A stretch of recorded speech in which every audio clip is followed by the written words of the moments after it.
because skills are important, because more than the names, more than the seals, more than the duration, more than the memorization, more than the conjuration, all the Asians. Let's be Asian all day long. There we go. I can come up with more words. More than any of that, you actually have to know how to get to those words. Salutations, listeners, and welcome back to GlitchBottle, the podcast where we uncork the uncommon in magic, mysticism, and the generally misunderstood. I'm Alexander F., and today we are talking magic, technology, seamstressing, and so much more with the ineffable Meredith Graves.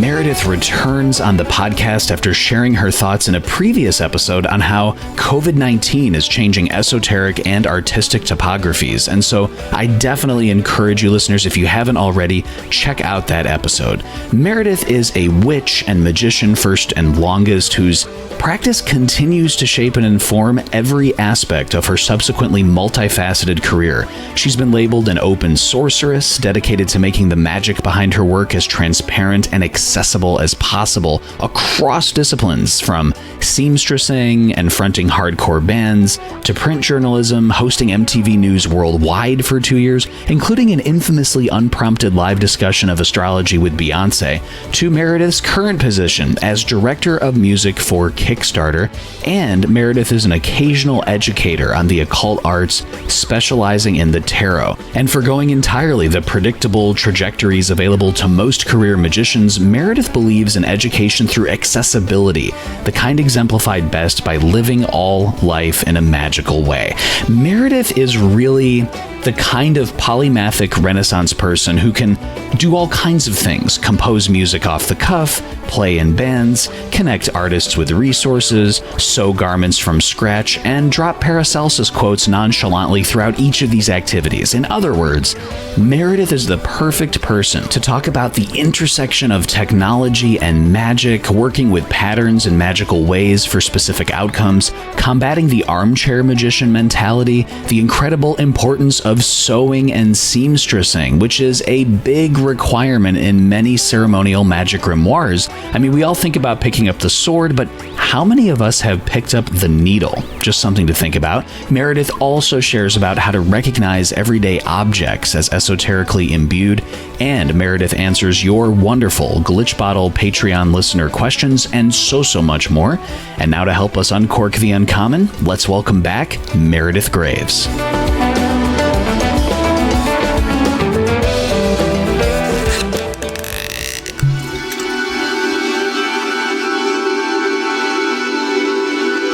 Meredith Graves, welcome back to the GlitchBottle podcast. Thank you so much for stopping by.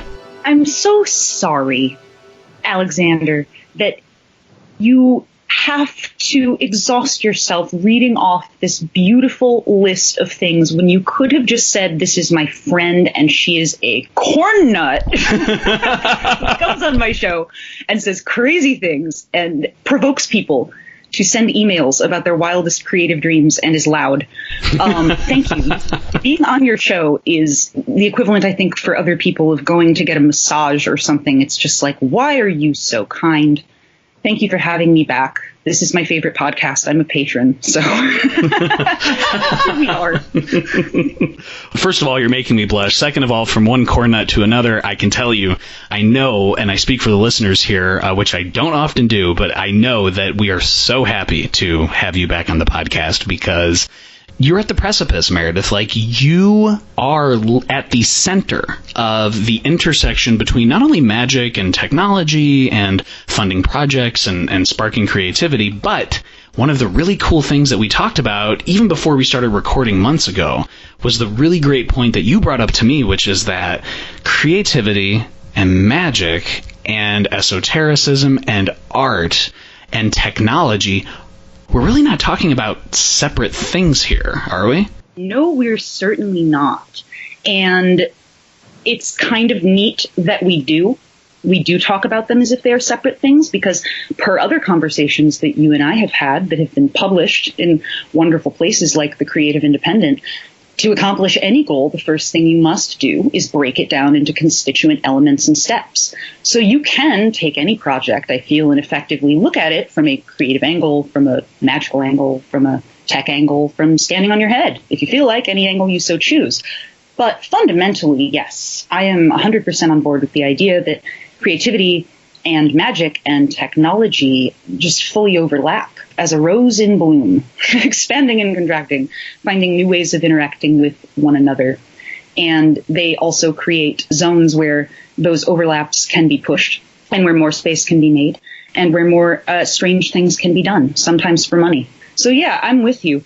In my daily work, and I don't just mean now as Kickstarter's Director of Music and Witchstarter General, I mean, my work across life, as I've done it, a person who just wants to play in bands and make local scenes happen and put out zines and then help other people put theirs out and this, that, and the other thing. Like, very similarly to a person looking into operative magic, there's what you got to do to get there, and then there's the effect that you intend to cause, and then there's what that effects look like that everybody else sees.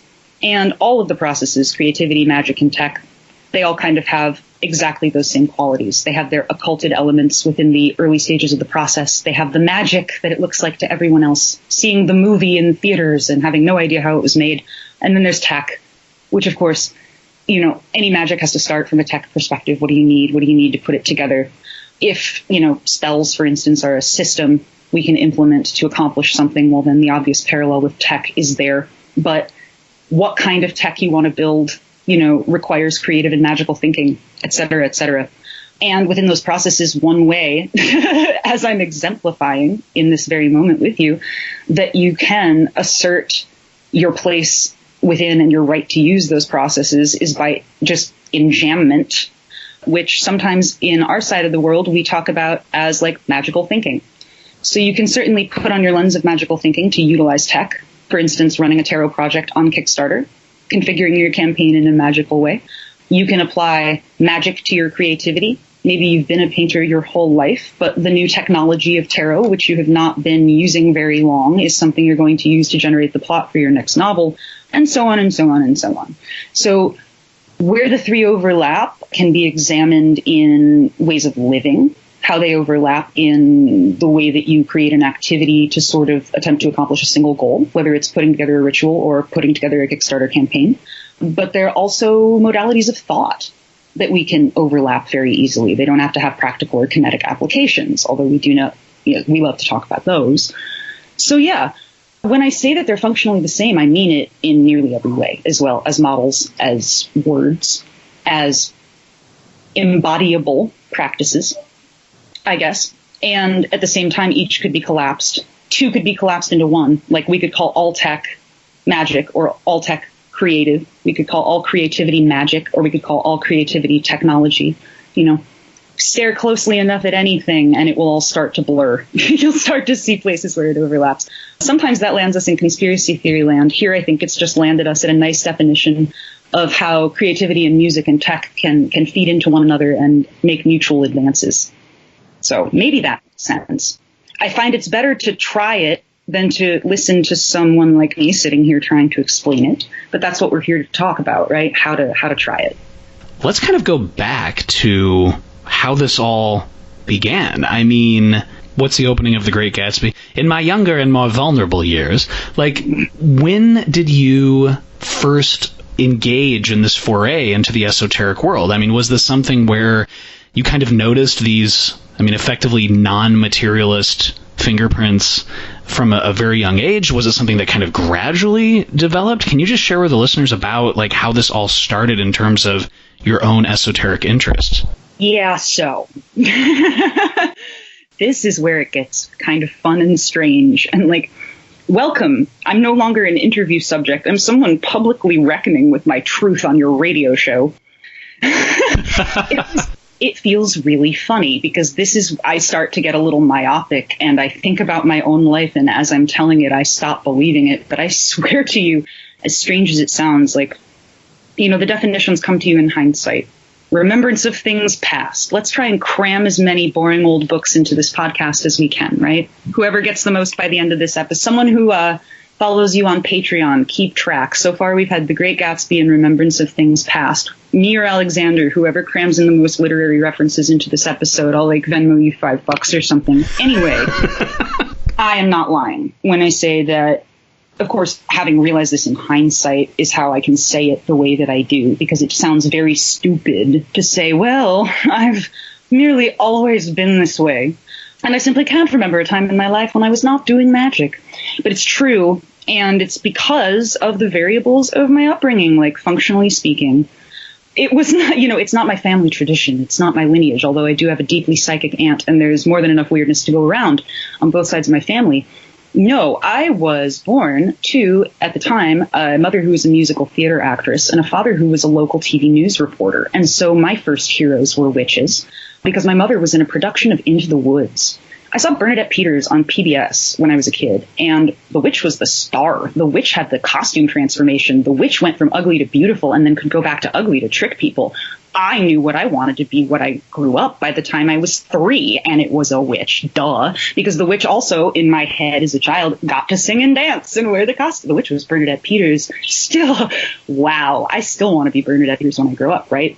And then on my dad's side, he's a reporter. I'm behind the scenes on a TV set from the time I'm born. I'm out on a live hit with my dad's. There's some body being airlifted by helicopter to a local hospital in Syracuse, and there was no babysitter, so I'm just sitting in the back of my dad's car while he's doing a live hit, So between the theater and that, and my dad also being a huge music fan, so now, of course, my day work is largely as director of music, but I've also been, a touring musician for about 13 or 14 years now, and I've run record labels and tra-la-la, and how that part all factors in is because my dad was a big music fan when I was born. My mom was a singer. My dad's tone deaf, but he had thousands and thousands of records, and so, right alongside Bernadette Peters and Into the Woods, I had, absolutely magical. The first few things I remember, tactile memories of hearing as a kid, were The Clash and They Might Be Giants and Ornette Coleman.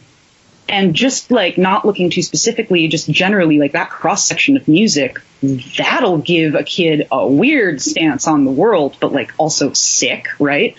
So I had at my disposal a bazillion records up to and including every genre and the ways it refers to magic. I also had my father's love of books and literature, which introduced me to the first grown-up book that I ever came into contact with. I was an early reader. I could read. I heard the story about how it happened recently. It's less interesting than you'd think, but I could at least read words on signs by the time I was about 2. I could read before I was 2 years old. Really bent brain there. But because of my dad's love of books and having that nurtured growing up as well, I grew up with cyberpunk, and the first adult book that I encountered as a child was William Gibson's Neuromancer, which is a model I still use to this day to try to get people to think objectively about possibilities in magic. So yeah, I came up in the world of theater, transformation, costumes. I had aunts who were actually uncles who were drag queens or playing, in a production of South Pacific. I had people coming in and out of my house after productions in costumes, and I saw transformation constantly. And I saw, my dad would be on TV every night. I'd be watching him, and then 10 minutes later, he'd walk in the door. Life was magic. And then being in upstate New York, very far removed from reality, it seems, in the land of everything from glossolalia snake-handling Pentecostals to legends and lore of the Adirondack Mountains, all the way on up, and a very natural upbringing and a lot of proximity to the earth. Touching and eating a lot of dirt as a child, I think, definitely had an impact on the way my brain works now. That can be said for certain. But yeah, I could read by the time I was 2. And I got beat up a lot, which will surprise absolutely no one. So by the time I was in elementary school, I was already hiding out in the library. Not the one at school on the weekends, but shout outs to the Long Branch Public Library, Central New York. And I was regularly occurring fines on books about the paranormal and ghosts and witchcraft and the occult and ancient Egypt, which I've come to find out in my adult life was apparently a lot of people's introduction to the occult when we were kids. How did that happen? I'd love to have a bigger discussion about that. But yeah, I was doing book reports on cat mummies when I was 4 or 5, and by 7, I was probably putting berries in my mouth that I should not have up in the Thousand Islands near the St. Lawrence River. And all the time, I was doing theater too, because of course that was something I got sucked into really young. So, my life was, I was in 2nd grade. I'd be in school, like phonetics, and then I would be whisked off to a rehearsal where my mother was the lead in Bye Bye Birdie, and I would be dancing on stage until 10 o'clock at night. And then I'd go to school the next day.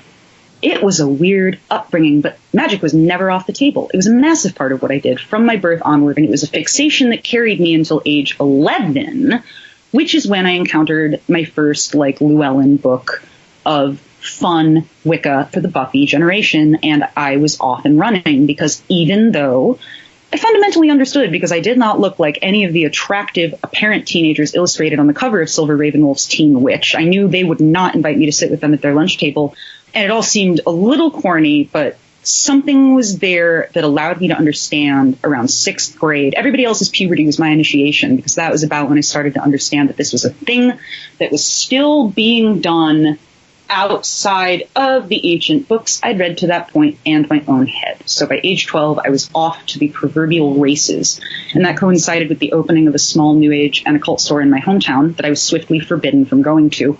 Not that anything in my immediate vicinity, despite the conservative nature of the place that I'm from, I said, we had Ornette Coleman in my house and drag queens. Like, I was not restricted from anything, but for some reason, actual explicit I love the occult was a little bit too far for my parents. And so I was not supposed to go to this store. And I was there every day, twice a day, driving the owner nuts.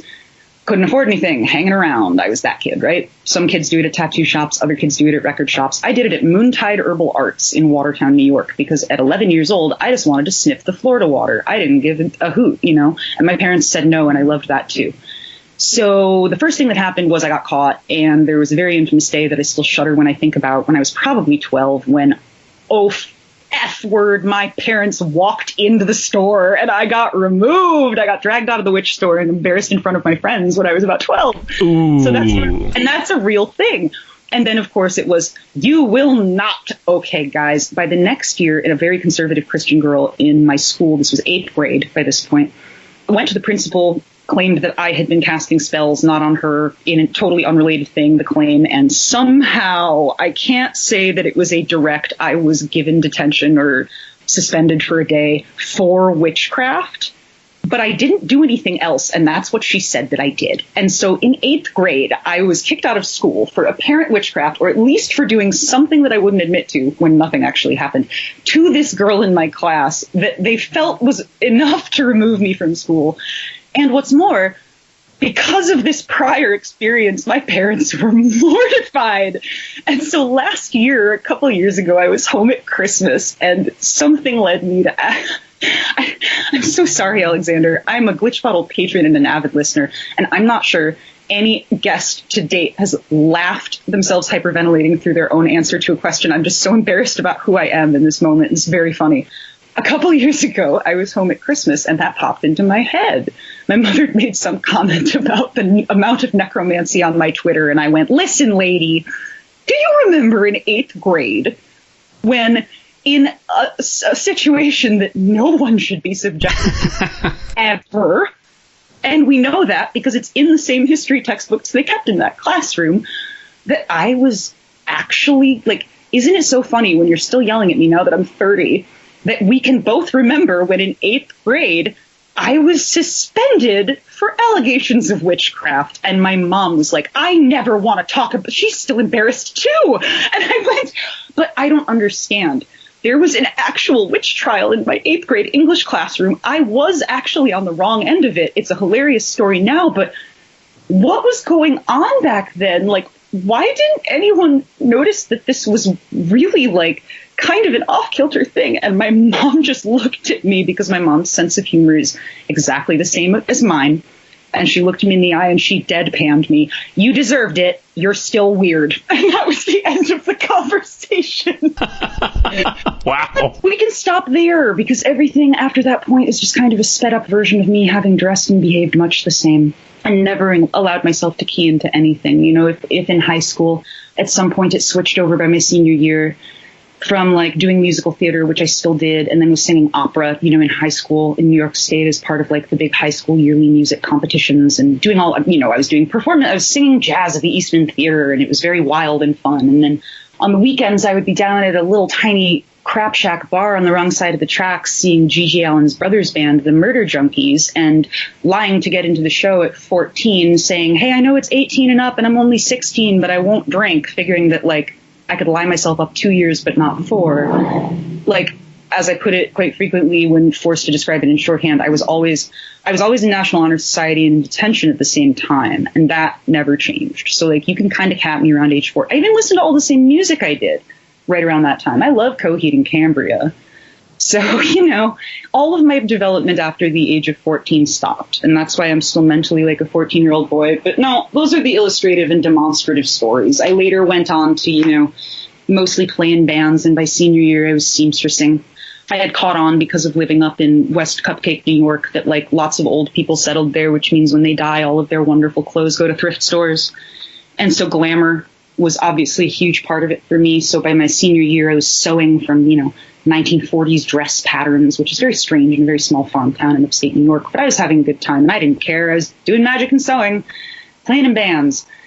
I went to college, and I started to study, phenomenology and philosophy and criticism and linguistics. And I settled into literature, experimental literature and magical realism and interstitial fiction and all sorts of other hot words at the time. The Amy Benders and Kate Bernheimer was doing the Fairy Tale Review, and Kelly Link was just starting to write books, and magic. I was writing short stories. I was in a lit program, and then I was doing criticism on the other side of it, where I was allowed to and encouraged to explore the history of magic in film, which I really quickly realized is just the history of film, period, and what we've always called movie magic.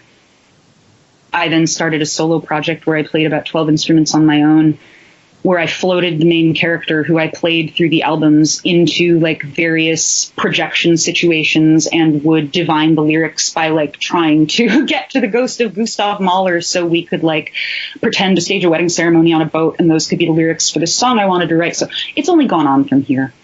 But then, of course, it took me until a few years ago to decide, and I will stop after this because we're going to land right where we're sitting now, that, all of these other things I've done, theater, literature, sewing, film, touring in hardcore bands, or playing weird, far out, freaky folk music, or community organizing, or making print zines about vintage textile restoration, or helping people like Kickstarter, whatever the case may be. It's landed me here where in the last 3 years I kind of put it together that like, the one thing I haven't tried since I was last dragged kicking and screaming out of the New Age store was putting this first in terms of how I go about interacting with the world in an everyday way. So despite all these things I've done, notice that making friends was not on that list anywhere. And so in the last few years, I've put myself out and I've tried to become friends with illustrious people such as yourself, Alexander. I have never taken on a project so big as making myself available to the world to help and learn. And from here now, where I'm saying this dorky, reprehensibly dorky shit on your show, looking back, that's all it's ever been for me. I've always just wanted to help and learn and be part of things, especially if they're noisy and loud and colorful and involve abrasive music and magic all the time, in and out of all of it. So hopefully that is nominally okay explanation of how we got here. A long life of magic being the light that allows you to see all of it, and then being multivalent in every other imaginable way, figuring out how to magically do just about everything that has seemed entertaining to me since I, again, ceased intellectual development at age 14. So first of all, aside from the fact that your entire background needs to be immediately made into a movie, I don't know who's going to get on that, but... Stop here, because the next question is, who do you imagine playing me? You clearly have someone in mind. I thought maybe, you could maybe star in the actual role itself. I think that could work. Wrong, because when I'm old now, like I am, it will be Gwendolyn Christie.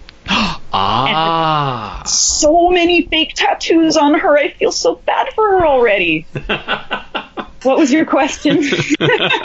No, that is fantastic. And I think like there's got to be listeners out there who are saying, oh my gosh, so Meredith had this incredibly multifaceted background, and being at the center of a modern day either Salem witch trial or Inquisition, getting suspended for accusations of witchcraft. I mean, so funny. I think about that now, and I'm like, geez, what a...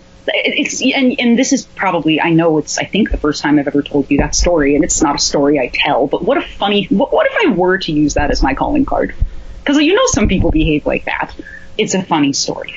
It's elucidating, it's humorous, and I think it touches on something that a lot of listeners might be thinking, which is, okay, you've had this amazing multifaceted background, but they might be thinking, well, is the act of creation really a magical act? Like, I'm listening to Meredith's amazing background and being a Renaissance person of so many different things, but someone might say, I'm just an artist, or I'm just a painter, or I'm just, someone who does this very narrow niche kind of creativity. Is the act of creation a subtle magical act? And maybe can you kind of share with those listeners who might be questioning, like, is it? I thought I was just a painter or just a creator. For nature is so subtle and so keen in her matters that she will not be used without great art. For she yields nothing that is perfected in its natural state, but man must perfect it. This perfecting is called alchemy. For the baker is an alchemist when he bakes bread, the vine grower when he makes wine, the weaver when he makes cloth. Therefore, whatever grows in nature useful to man, whoever brings it to the point to which it was ordered by nature, he is an alchemist. Mic drop, quote, Paracelsus, bitch. Thank you. That's the entire argument. I'm sorry, but I'm not. You have to be maybe told or find out, hopefully not the hard way, that you are doing magic, but you are. You'll see it eventually. And that is legitimately full stop how I respond to most people. I say, Paracelsus said so, and then I say bye and I leave them to hopefully have that moment at the end of that film we were talking about, A Dark Song, when getting slapped in the face leads to gold glitter raining on your head and your life is never the same. It's just, no, you are. Just think about it. Paracelsus said so. That means it's right. You know what I mean, though? I don't think that's that far out of a stance to take. You're not just in anything. You can find that argument all the way back through history. Also, look outside yourself, be less myopic, and think of everyone else that does the things you do. If I'm worried about, I'm just a musician, well, is Metallica just music? No. Why on earth? Like, if you measure everything with the same yardstick, why would you not do so for yourself? Do you respect music as within, so without? Again. Can you share with the listeners about how magic and magic operating through the vessel of technology can actually have incredibly deep impacts? And we're not just talking about, dopamine, mammalian neurotransmitters and, forming habits of checking social media 24/7, but actually on an esoteric level about changing the way that someone can interface with reality being a magical act. Can you kind of just share your thoughts on that? This is a bug and a feature. And for people who are interested in the question, I mean, this book will give you a lot of answers in addition to some ideas about this question. But if people are interested in the way that tech can be like a magical process or a magical tool that you can use or that can be used against you, or ... arguments that come in from all sides and angles, a great place to start, also a very fascinating point in the grand history of the occult and music, is a book by Gary Lockman called Dark Star Rising that came out a few years ago. It's one of those fabulous pieces he's like buddies with, and much like Mitch Horowitz, it's a brilliant contemporary cultural commentator who's very hip to like everything that's going on, who specializes in magic and the occult, and is writing something current that is rich with facts and a wonderful read that will make sense of the occult tendencies of things like advertising and media and politics and the internet to people who are and are not interested in the occult. A person in politics could get this book. A person interested in the occult could certainly get this book. And again, to quickly tie in the music and magic thing here, a person who loves quality rock and roll could also get this book because in addition to being one of the world's preeminent researchers in our tandem field, Gary Lockman, of course, is also a member of Blondie. So we have here a political and occult expert, a genius who I aspire to be like when I grow up, also the founding member of Blondie. So dude's book rules. But anyway, Dark Star Rising is a killer book that came out a few years ago that kind of explains occult technologies starting in the early part of the 20th century with philosophers. The name starts with E. Do not say it because it's not that I've forgotten his name. It's that I don't want to say it. I don't want to evoke the EV man so beloved by terrible men's rights activists and nasty, faux philosophy weirdo types that end up in our beloved bro occult YouTube channels. But it starts there, and it starts with that awful dude and his influence and how that eventually led to, as we're a little more up on, but as the world has slowly been becoming more aware of, people who are open occultists in the radical right, the people who have influenced Putin, and the way that back in the 90s, when his career was kind of taking off, people in the world of the occult over there who were definitely impactful in his rise to prowess in politics. And again, this isn't a Masons run the United States government next level conspiracy book. No, this is a piece of contemporary historical nonfiction that actually explains how occult-leaning philosophers were also foundational to the rise of predatory capitalism in the 20th century. And if this still sounds crazy to you, and like I'm describing a conspiracy book, then we need to have a conversation about the overlap at the very beginning of the 20th century between theosophy and stuff like Napoleon Hill's Think and Grow Rich and Dale Carnegie's How to Win Friends and Influence People and all of that stuff, because that's the era I'm talking about, just here, there, and everywhere. So that's what Dark Star Rising is about. And that's a really great place to start if you'd like to creep yourself out about the question of esoteric ways that technology, whether like in my obtuse way, the technologies of advertising and rhetoric and government messaging, or in a literal way, like you said, technologies like social media and phones being the places the aforementioned messages are replicated. Yeah, start with Dark Star Rising, because that's a really good way to like scare yourself into or out of it. Another great way to look at this, and I'm really starting dark here, but I'll be quick, and then we'll get into something a little lighter, is to look at occulting technologies, to consider the Keanu moment we all have when we go, oh my God, Black Mirror, it's like your face reflected in your devices, and like we need to bundle that up and take it one step further to scrying, right? So as other people start to get like the pun on Black Mirror, we should be like 8 levels deeper and very freaked out. Thinking about the way that, tech and actual tech platforms can be used for the occulting or de-occulting of things. I also strongly recommend the book Black Transparency, which is about government surveillance and the difference between the government like releasing information and Chelsea Manning releasing information. I was having a conversation with a friend about occulting and encrypting and decrypting the other day, and I just couldn't get my thoughts together anymore, so I just texted Chelsea Manning sorceress and put my phone on Do Not Disturb. So I recommend that book too.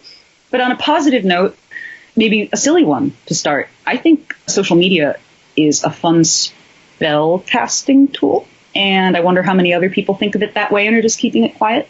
But really simple way to think about it. What about a spell that includes, I think about it a lot with Saint Expedite, right? Saint Expedite, he does the work for you. You love him. You put an ad in the newspaper saying, Holy Martyr Saint Expedite, you heard my prayers, and you made my shit happen, and you did it fast. Holy Expedite, blessed martyr, thank you, amen. Here's your newspaper ad. You want public praise? I will give it to you, right? Do it for like 28,000 people on my Instagram story. That's way cooler, right? So social media can be used to do magic by the rules of magic that have always existed. It's really plug and play. You can look at it like that. Sigils. You want to send them out into the world? Twitter. Very cool. You want to let your cat walk across your keyboard and use it as an augury? You tweet whatever your cat accomplishes by rolling across your laptop, and then you see what people respond, and you use that as a divination device. Have fun. Let it be your scrying mirror. Close your eyes and FaceTime somebody, see who you conjure up, right? But then there's the scary part, and we really need to focus on both. Now, per our last conversation, what we're often talking about is something that is neither of the aforementioned, of course, me and my crazy tangents, but this idea that tech is a way people in quarantine can get to magic to do magic. And that's really cool. It involves the prior things, I guess. But really, tech can be used as an esoteric gateway because, as I even need to remind myself sometimes, most of the books that you need and the things that you need, you can find for free in open access archives simply because they're 800 million bazillion years old. So even just starting there. If you have any interest in a niche topic in the occult, if people want the rundown on how you and I think beginners in quarantine should think about noodling around with the cunning arts, they can listen to our prior episode. But you know what I'm driving at here. It's this idea that right now tech can be a portal to magical information that people may be seeking out actively because they're bored out of their skulls in quarantine. Tech can be a magical tool. It can be your gesture, or, you charge your sigil by adding gifts to it on your Instagram story and then you send it out. I don't know. Maybe it sounds corny the way I'm describing charging a sigil and sending it out, but here I want to quote Aiden when he was on your show, when he described it as guy wanking in the Tesseract, I think, or if that was from the book. I don't remember. I was just harassing about it, but however you charge your sigil, I like Giphy. That's kind of fun. So you can do that. Or you can use the technology to have your mind blown by the rare manuscripts on the Esoteric Texts Archive, or you can take a class. I'm taking a class right now, Alexander, and it's so scary because I'm taking a tarot class with the writer And cartomancer and teacher and artist who I admire most in the world, Camelia Elias. I'm taking her Cards in Magic class, and it's the hardest thing I've ever done. But oh boy, do I ever suggest using your tech to take classes with teachers all over the world to your degree of specialty, because they exist. My buddy out in Colorado, Brother Moses, he's teaching like 3 classes a week, altar building, conjuration. And if you really want to abstract it and make everything, if we want to like shift the layers of creativity and magic and tech, all right, cool. How about you conjure some of my friends through your phone and learn you some stuff? Like you can access magical information through the tech. You could also think of the technology as the magic device, the scrying mirror through which you conjure my smart friends to learn you a thing. There's a lot of ways to think about this, but hopefully I've outlined some of them. And this is, to wit, what we do all day. So there's also a lot of other people that are writing about this more specifically, though, and we've talked about that. There's a whole other conversation about the extant overlap of the esoteric and tech. There's a million conversations we could have. There's the occulted nature of tech development, which is a fun thing I said once about there never being a free or neutral internet as long as it's only accessible on devices made by child labor, which is probably why I'll never be invited to speak at like major tech conferences. But there is occulted everything, and you can take that tech as far as you would like. There's a side conversation, another one that we're not having, about the overlap of tech and the occult and culture. Whether it's like the weird way the Matrix has been interpreted and reinterpreted and reinterpreted and misinterpreted and violently misinterpreted, et cetera, et cetera, et cetera. People pegging all sorts of stuff to all these different films. This is this tradition, this is that. Depictions of the occult media, like we were talking about earlier, that kind of technology, but really in like narrative overlaps. And then the reverse shot of that, because of course I am thinking about cyberpunk. So, okay, what about the conversation where we talk about how, the word Microsoft originated in a cyberpunk novel? Did that author manifest the existence of Microsoft? Interesting question. We could talk about the origins of computer companies in institutions called General Magic. Or the reverse shot conversation of what about various periods throughout history where tech was worked backwards, and then we're getting into, Peter Carroll and advanced cyber magic. We're looking at like physics, and we're looking at circuitry systems as magical systems in the same book crammed up against each other. All of these overlaps are very, very interesting. What I find most magical, as I am prone to say, is digging in and researching it, because your wormhole will present itself to you. But these may be some interesting jumping off points. And I do particularly like the conversation about the overlaps of magic and narrative. And if people are interested in, reading about that, there's Eric Davies' Technosis. He's great. And then his book, High Weirdness, recently, which is about drugs, not tech, but drugs are tech, of course. Add drugs to the list under creativity and magic, right? So, yeah, these are lots of ways to think about tech and the occult, and all of those could be a jumping off point for someone who's bored under quarantine, I guess. I'm not sure we said a lot of that in our last episode, but... This actually touches on something you mentioned when we were chatting a few weeks ago, which is taking a historical look, because, for example, I know Dr. Richard Kickheffer in Forbidden Rites talks about in the Middle Ages there was this clerical underworld where there would be priests who maybe didn't really have a role in the church that prominent, so they kind of dabbled in the grimoire arts, but it doesn't stop there. When operating under a system of historical repression like that, where magic was repressed, you touch on and make the really great point that witches and cunning women have always been master technologists in terms of adapting in that historical environment. Yeah, it's amazing to me, honestly, feminism. Geez, what a world. We've come so far. Women aren't just people, we're magicians too. What's next? Voting, It is one of those things where it's, when we're looking at everything, we're trying to, anyway, for me, from like a negative theological perspective, all of these, especially in the occult world, where we're always trying to look for what's hidden, and yet no one seems to want to look around with me and go, well, there's something obviously missing here. Where are all the women? Nobody wants to have that conversation. And so this is what we think about a lot, and trying to make it quite simple. It's like, all right, think about where we're at now. Think about where we've always been. And when I say we, I also want to note, like, I'm throwing myself in the ring here. I'm putting in my woman hat as a person who most people consider a woman. I'm 8 raccoons in a garbage bag. I am a queer half dozen cupcakes before I am anything else. But the world has decided that I wear the hat of woman. And so I speak for women and fly with the privilege that I'm given here. So forgive me. When we talk about this kind of stuff, and when I'm using women here, also it kind of serves as a shorthand that I don't love to use, but for brevity's sake, to mean like, in the same way as we all know that we're the granddaughters of the witches that you weren't able to burn. Wah, that's nonsense. We all know by now that the witch cult is the trap, and that the witch trials, why ever they happened, were not just women, and there weren't 18 million of them in tra-la-la. So when I say women have been kept down in the history of magic, just know I am not parroting the witch cult nonsense here, and I'm not about to go into any sort of like cis-centric or binaristic or in any way heterosexual definition. So I love to preface it with that, because we are also right now living in an age and an era where, thanks to social media, there is a whole lot of replicating of some very uninteresting and harmful like tropes about gender. And there have always been harmful and uninteresting tropes about gender in the occult world, which we will get into in other forms in a second. But right now, it ugly. You'll know it when you see it. There's no magic anywhere that doesn't start from recognizing that things like binaries and identifications are useful tools in the material world that you can exit and come back to. So if your view of gender is still a fixed binary and someone must be one or the other, check it. You're not doing magic. So turn off the show now. Go read some like recent great, read the Xenofeminist Manifesto and like get back to us. So let me put that out there first, right? What we're talking about here is marginal magic. So exactly what you said is true. There is this idea that there has always been a government or a church influence kind of around magic, or really when we say government and church, we can put that under the subheader of like legal systems, because whether it's the church or the king or the cops now, it's legally people who are able to hurt you if they don't like the magic that you're doing, which is for them to decide. So who is that usually used against, right?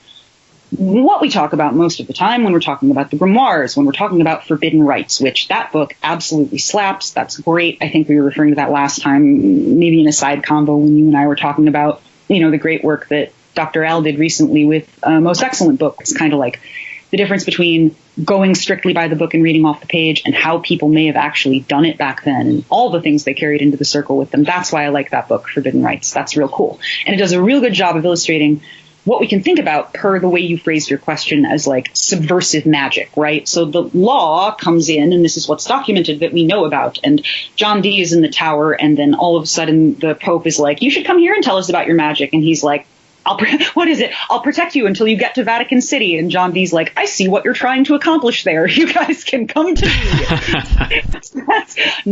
I simply say no thank you. That's one of my favorite stories ever. Oh no, Pope, that would be dumb as shit, so we won't be doing that. So the Pope sends his emissaries, and they go, this John Dee guy, weird as we thought he may be, we went to his house, and we decided he's chill. We'll be going back to his house. It's cool. And so that's like one way that comes about. And then on the other way, there's like witch trials. And the actual ways, if you get into the historical reading of things, that witch trials were mitigated. So for instance, there really weren't any in Virginia. You'd have to look into it to know that. But because there was a law put on the books that said what was actually banned in Virginia was spreading rumors about women being witches, because it's diverse and scandalous and they don't want people's reputations to be ruined. So there really weren't any witch trials in Virginia, but you got to look at history to know that, right? So we're looking constantly at what is subversive magic, what's outlawed by the state, or what's questioned by the state, or what's questioned by, the reason I'm using legal here in kind of a loose context is like what's socially legal too comes into play, because just because something is legal, you know, just because gay marriage is legal doesn't mean we're not under threat when we walk down the street, right? It's not always, legal isn't always strict by the book, as we like to say. But then there's a whole separate conversation about who is a subversive magician, right? So John Dee can still be John Dee, and the Pope will at least question him. But then there's people for whom doing much of anything at all is going to be viewed as pretty subversive. And this is where we get into the jokes that are easy to make now, going directly against what I just said, that are kind of funny, like takes on the witch trials, where it's like, if everyone was like a crappy farmer in the 1600s and a man was like, I cannot feed my family and all of my kids and my wife hates me, and a different woman in the village was like, I live here and my flowers are doing well, then the woman is on fire like before you know it, because that's what it did. You know, anyone doing anything gets called witchcraft. That's subversive magicians, right? A very silly contemporary example, right? Some right-wing wingnut, when I used to be the host of MTV News, decided he did not like the views that I was espousing on television, which were about how dress codes for people of one gender versus another are stupid. And he got so mad that he went through my Twitter and proceeded to like make a whole video about how I am a member of a bunch of like demon cults. And I was hurt because I don't know those people. those demon cults, I'm not a member of them. It might hurt their membership if they actually exist to say that I'm a member of this. I take the Groucho Marx route. I wouldn't want to belong to any club that had me as a member, but apparently I'm the leader of the Jodorowsky-inspired pro-castration cult, according to this guy who I think is actually a mattress salesman in California. That's what I mean by subversive magicians. All I had to say was penalizing people by gender for dress codes is kind of really awkward and limiting people from having a normal experience being in the world in relation to like a news story that was a hot button item at the time. And I got leader of a demon succubus castration cult. All I had to do was the magic there, because even though the allegation at the end of that was that I was some sort of pro-castration demon, which, thank you, I still just love that to this day. It was very cool and funny. The idea here is that the magic I did that actually offended him was whatever it took to get me on TV, a person he doesn't like to look at and disagrees with in the first place. That's the occult part that's enraged him and made him come after me. He can't explain why I'm successful when he's doing his things, so he comes for me, calling me literally a witch, like a demon. So subversive magicians aren't always self-assigned, and this is where we get back into like the modern definitions of witchcraft and people have been witches forever. It's like, no, we're looking in hindsight. Have people always been eating plants and like thinking about their spiritual, metaphysical, physical, later medical material, whatever? We didn't used to delineate between these things at all. That's kind of the point if you read the history. Like, have people always been doing that? Sure. Have people always been praying to certain, locations or gods or angels or dead relatives or whatever? Do people still go to the cemetery to talk to people they miss? Yeah, like we have always been doing this. The subversive magician is the idea of the person who shouldn't or couldn't possibly be doing the thing. And this is where we come back into the conversation about like acceptable sociability, whereas today, okay, yeah. Good and bad example. It's cool for everyone to go to the cemetery and hang out at the grave of their dead friend, right? But put me up against one of the YouTube bros and see which one of us is less likely to be considered an authentic and effective necromancer if we put up the same video with the same script on YouTube using the same material, For some people, the magic isn't existing at all. And I mean coming from the other side, and it's not a good thing. Like, it's, how dare you? This must be powers that aren't yours. It's the shock. It's the uncanny valley that happens when someone so outside your experience sees you succeeding in a way that it's got to be like an omen. It has to be like a comet streaking across the sky. It's the utter impossibility of similar events happening simultaneously. To paraphrase my, again, wonderful cards teacher, Camellia Elias, the omen being what causes you to stop and consider the possibility, the unlikelihood of like events happening simultaneously. That's what people see when they look at people they believe they're better than doing better than them, or whatever iteration that comes in throughout history. And so how this is played into the occult requires looking critically at everything that's lacking, both from our discipline and from culture, right? So why are all the greatest grimoires written by men? Well, King Solomon and Agrippa and Hermes Trismegistus, those great well-known writers who have about as many pictures of themselves out there in the world as Thomas Pynchon. How are we so sure those single entities that are so easy to verify, were men? But we do make that assumption, correct? So from there, we can easily bring that argument out into, well, when was mass literacy a thing that, side note, we still don't really have on a global or localized level? When was that even a thing that was extended to women? You can look backwards. You should. I encourage actively people to look at social control as a form of magic and as a means of doing magic now. This is something that you and I have talked about when we talk about armchair magicianship. I believe reversing the revocation of literacy, as literacy is something that's long been held up as a weapon to be used against marginalized people, keeping people illiterate, not allowing them to read, not giving people access to information. It's a cult mind control tactic. It's a law on the books. It's been used against classes and groups of people for all of history, a lack of literacy. So one person's armchair magician, I believe, is another person's revolutionary ancestor reparations specialist. And you know that about me. So this is one thing I mean when we talk about subversive magicians. So we can easily extend that out into this idea of literacy. Like, why are all these books seemingly published by men? Or at the very least, why are books compiled from varying sources by unknown authors labeled as having male authors? Well, because it was just it was so far out of the realm of possibility, even for magicians, that a woman would have written it. So we have those situations. And then, of course, as we were talking about before we hit record, we're talking about the Sora Mystica, the alchemical conceit of the Sora Mystica, and this idea that you can look back and you can identify the Sora Mystica in practical terms via a lot of the women who have served, I'm using that word, big problem, served as assistants, in huge air quotes, to some of the greatest alchemists. And you can run yourself back through a list and you can kind of determine, like, this very early Islamic alchemist of renown, it was documented in the literature, of course, that his apprentice or partner in the work was a young woman. Great. And cool.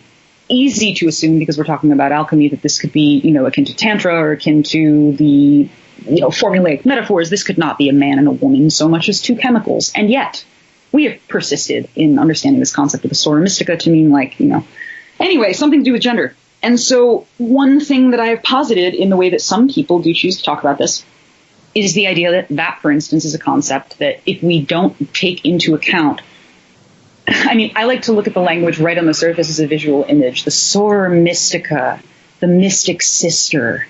And then it makes me think about communes and, like, creepy shit. And we're in, like, Mormon land before you think too far about it. Like the Sora Mystica, like the woman who's just chilling goes with it on one very surfactant Western reading. But on the other hand, if you look at the way that some people discuss this concept, it starts to look, as I said to you, like garden state. The Sora Mystica is an idea that is not locked down in one of its infinite corners, not a one, is oftentimes, I've found since, kind of something that can be looked at as the great philosopher's stone that is my heart, that will be plugged in and complete me. Like, you need the idea that, like, the man and the woman as ingredients are to be taken literally, and I require a woman to complete me, and this is the person I'll put on the pedestal and hold up as the object. And, like, the Sora Mystica, who just isn't like other girls. I want to die when I think about that shit. So, like, we're talking about that.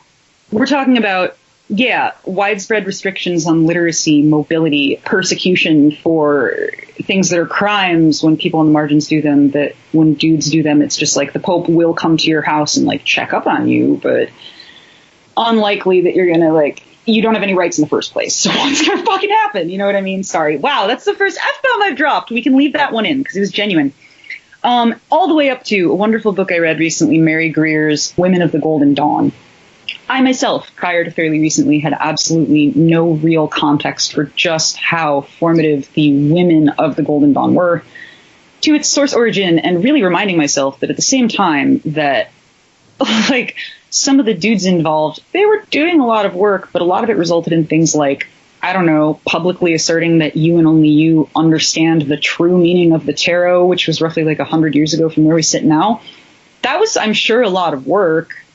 Anyway, what the women were doing was shit like being Maud Gonne, the Irish revolutionary who was a founding member of the Golden Dawn and also a consistent supporter of the early Irish stage. We had, like, Moyna Mathers, we had Florence Farr, we had many of the women who were absolutely foundational to the National Theatre in England and Ireland. They were writing the Flying Scrolls, If you only look at the Golden Dawn source material, if you only look at the Black Brick, if you only look at Regardi, later and later and later, you get further and further away from the already incredibly minuscule documentation there is about the women at the center of its founding. And there aren't really individual books on them, unless you go into, okay, cool, so Florence Farr, legendary actress, right? Find her there. Maud Gonne, shelved under Irish revolutionaries, right?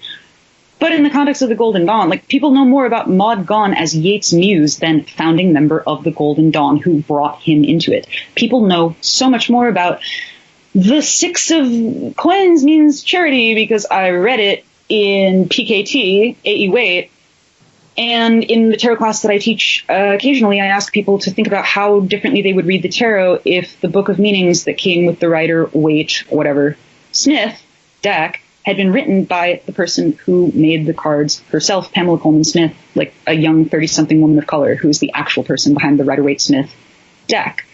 How would we be reading tarot in the modern age if it was available to us, the information that the Rider-Waite-Smith tarot was made by a 30-year-old woman of color? How could that change our possible lens? How could that make our magic better and stronger? How could that encourage us to be more skilled people with a broader view of the possibilities of, creativity, magic, and tech, yeah.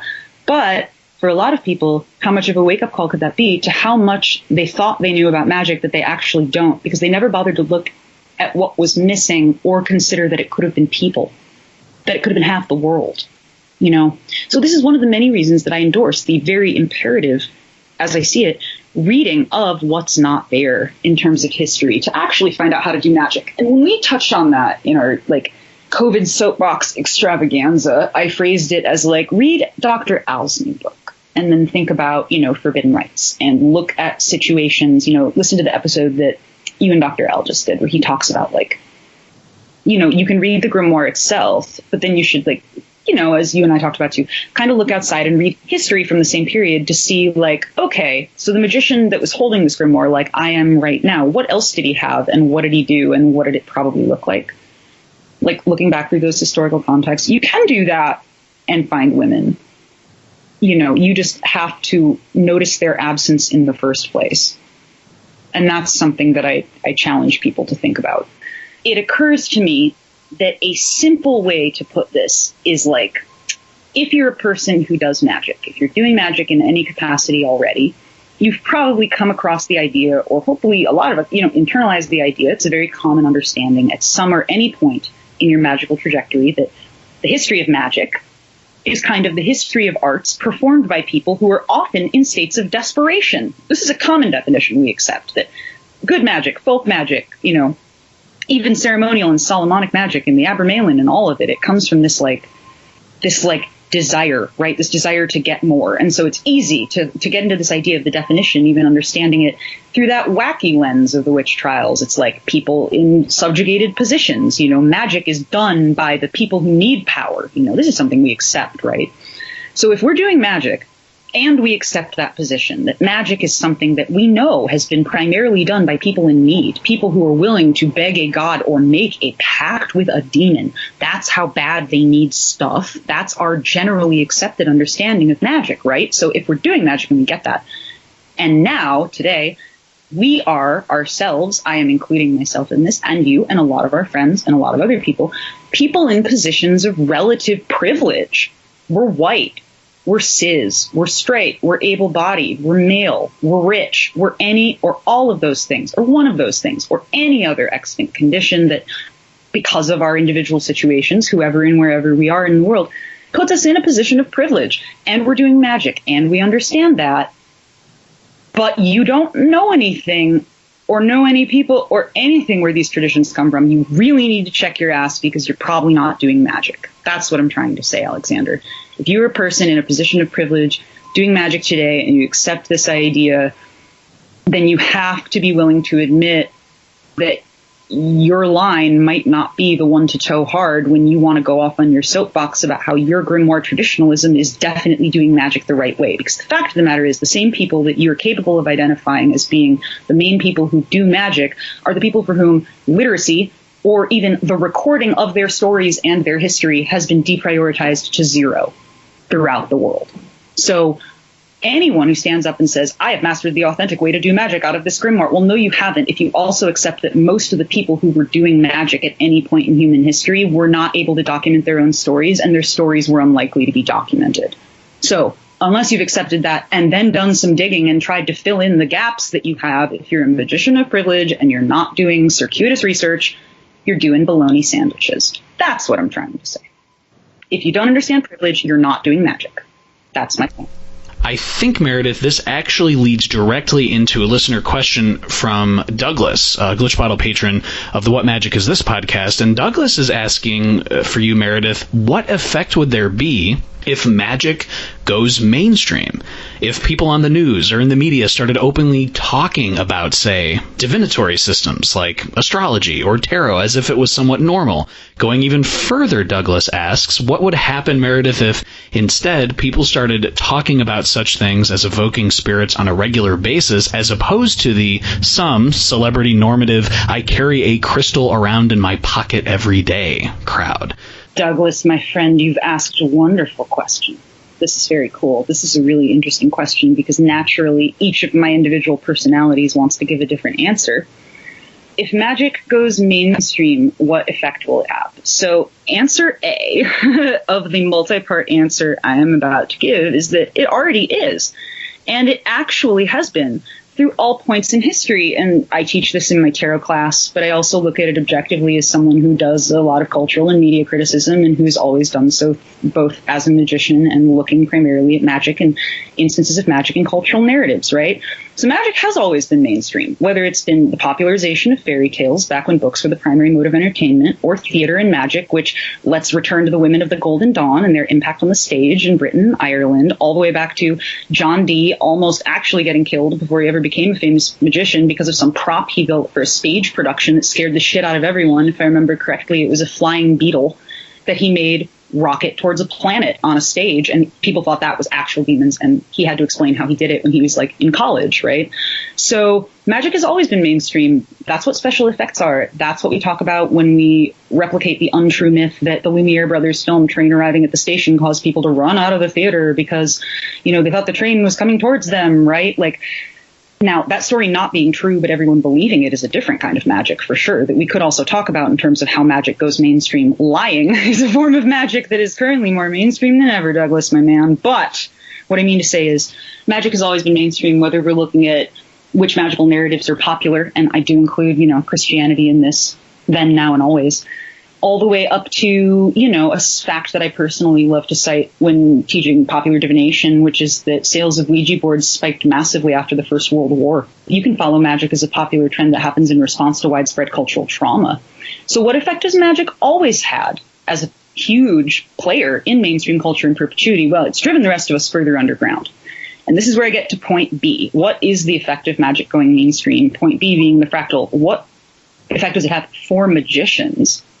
And so, in my heart of hearts, while I would hesitate to tell anybody how to live their life ever, what effect magic has going mainstream is, I think it is, well, in a really simple way, I think the effect that it should have is causing all of us who consider ourselves, quote unquote, actual magicians to step up our game and become a lot more interesting and to start looking at this stuff and taking it apart. What effect would we have? The question that I really enjoy that Douglas is asking here also because of how specific the imagery of the phrasing is what effect would it have if magic goes mainstream? Like, what if they started to talk about, let's take his second part, like really extreme stuff. Like, let's say there's a hypothetical future where the idea, okay, return to Gary Lachman's Dark Star Rising, Augustus Sol Invictus actually being a political consultant and a viable candidate in some places, right? If you ever look up the recording of that dude reading E.O. Pan, you'll lose your mind and pee your pants. It's hysterical, and he's a somewhat legitimate political candidate, right? So what would a world that's full of that be, right? It would still be a world where the fundamental conversation, I believe, needs to be happening among magicians is how the media itself is already an enchanting device. The news media is enchantment. Let's look at this moment right now. And I don't like to put time locks in when we're talking because, of course, this episode will go to air a little bit after we record it. But right now, the issue at hand is everyone noticing yesterday, why is this the first we're hearing about the entire city burning down, you know, and police stations being broken into, Minneapolis is on fire, and it's being taken over, right? Why are we only hearing about this yesterday? And all of a sudden, there's a bunch of debates about media suppression, right? What is hiding? It is occulting things, you know. Messaging is enchantment, rhetoric is enchantment. So what effect would it have, Douglas, if really extreme magic, you know, cliffothic sorcery, as I'm starting to yell about demons, there's like a crowd of people who are clearly breaking social distancing, walking under my window, joining me in this barbarous chorus thanks to the Doppler effect, living near the water in Williamsburg in Brooklyn. What effect would it have? I don't know. Personally, I think it would even further occult the fact that the media itself is a device of enchantment. I think that any popularization that allows the media to talk about magic, no matter how right or wrong they are, whatever your right or wrong is for you, what context you're looking at it in, I think the real effect that it's going to have is further occulting the truth of media and image replication and memetics and things in its original form as the primary driver of enchantments and spell work and, mesmerism and pacts. It's, media is what gets you to commit to things. It's what gets you to quest. It's what gets you to try potions and pills and, Alex Jones selling herbal supplements. Media can be very dastardly. It can get you to take these crazy herbs or, in a really direct way, what effect would happen if magic goes mainstream? Well, what could be more mainstream than Facebook? And there's all sorts of stuff going on there about satanic pedophilia cults. Like, what happens when magic goes mainstream? People try to shoot up pizza parlors, Douglas. That's one thing that happens when magic becomes part of the mainstream discourse. So to wit, I don't know. But in general, I think that the effect that it should have, hopefully, and I hope this will be heard by all, but especially those with the right ears, you need a responsibility to become smarter and to look deeper. And something I need to hear myself, to enjoy, try to, engaging with even the worst of magical media, the corniest of it. Just because, you know, as we start to see more depictions of magic in media, I think, I really do mean it, magicians, we should feel a little bit more responsible to start looking at it more critically and thinking about how social media and phones and film have now and always, newspapers, politics, rhetoric, all of it, from Richard Bandler and neurolinguistic programming to Napoleon Hill's Think and Grow Rich before it, to The Secret, to everything we look at. You mentioned syntax. That's great. We should go back to that. But here, even just lightly, you know, it is the responsibility of magicians to match the current we are being shown if we really want to be able to access any current for our ends. It requires us to pay even closer attention to it and finesse our relationship to it. So yeah, I think the effect that magic going mainstream has is a question that magicians at least should be asking ourselves all of the time. Douglas. A cool answer. I work in media. I think about this a lot. So, to your point, Meredith, we have a listener question from the Odd Lifter who is asking, and this ties directly into, you know, the media and entertainment and things like that.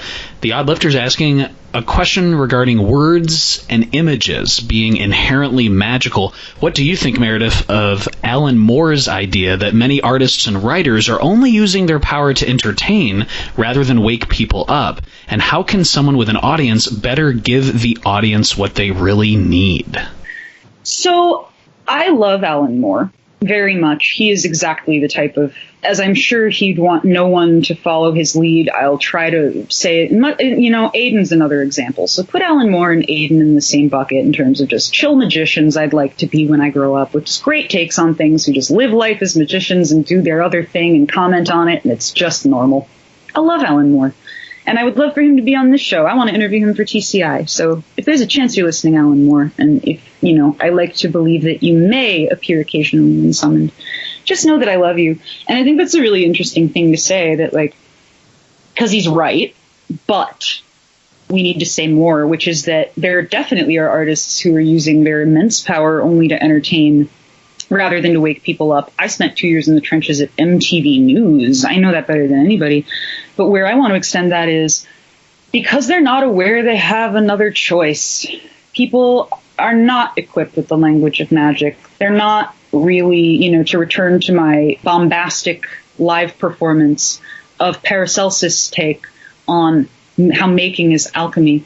People don't see that. They do every day. I talk to a lot of artists about this, asking the question, like, am I? Is it? You know? And artists, we're so consumed. We want to make, you know, it's not am I or is it? It's what's this character's motivation. It's how. It's who. It's what do we draw? It's how are we going to pay for it? You know, that's my part. What are we going to do? What are we going to put it together? Interestingly enough, Mr. Alan Moore, one way to, like, reverse that is work like I do, by which I mean I just, you know, I find myself having conversations like this with people all day in terms of their Kickstarter campaigns. Some people haven't been told that they have permission to focus on one over the other.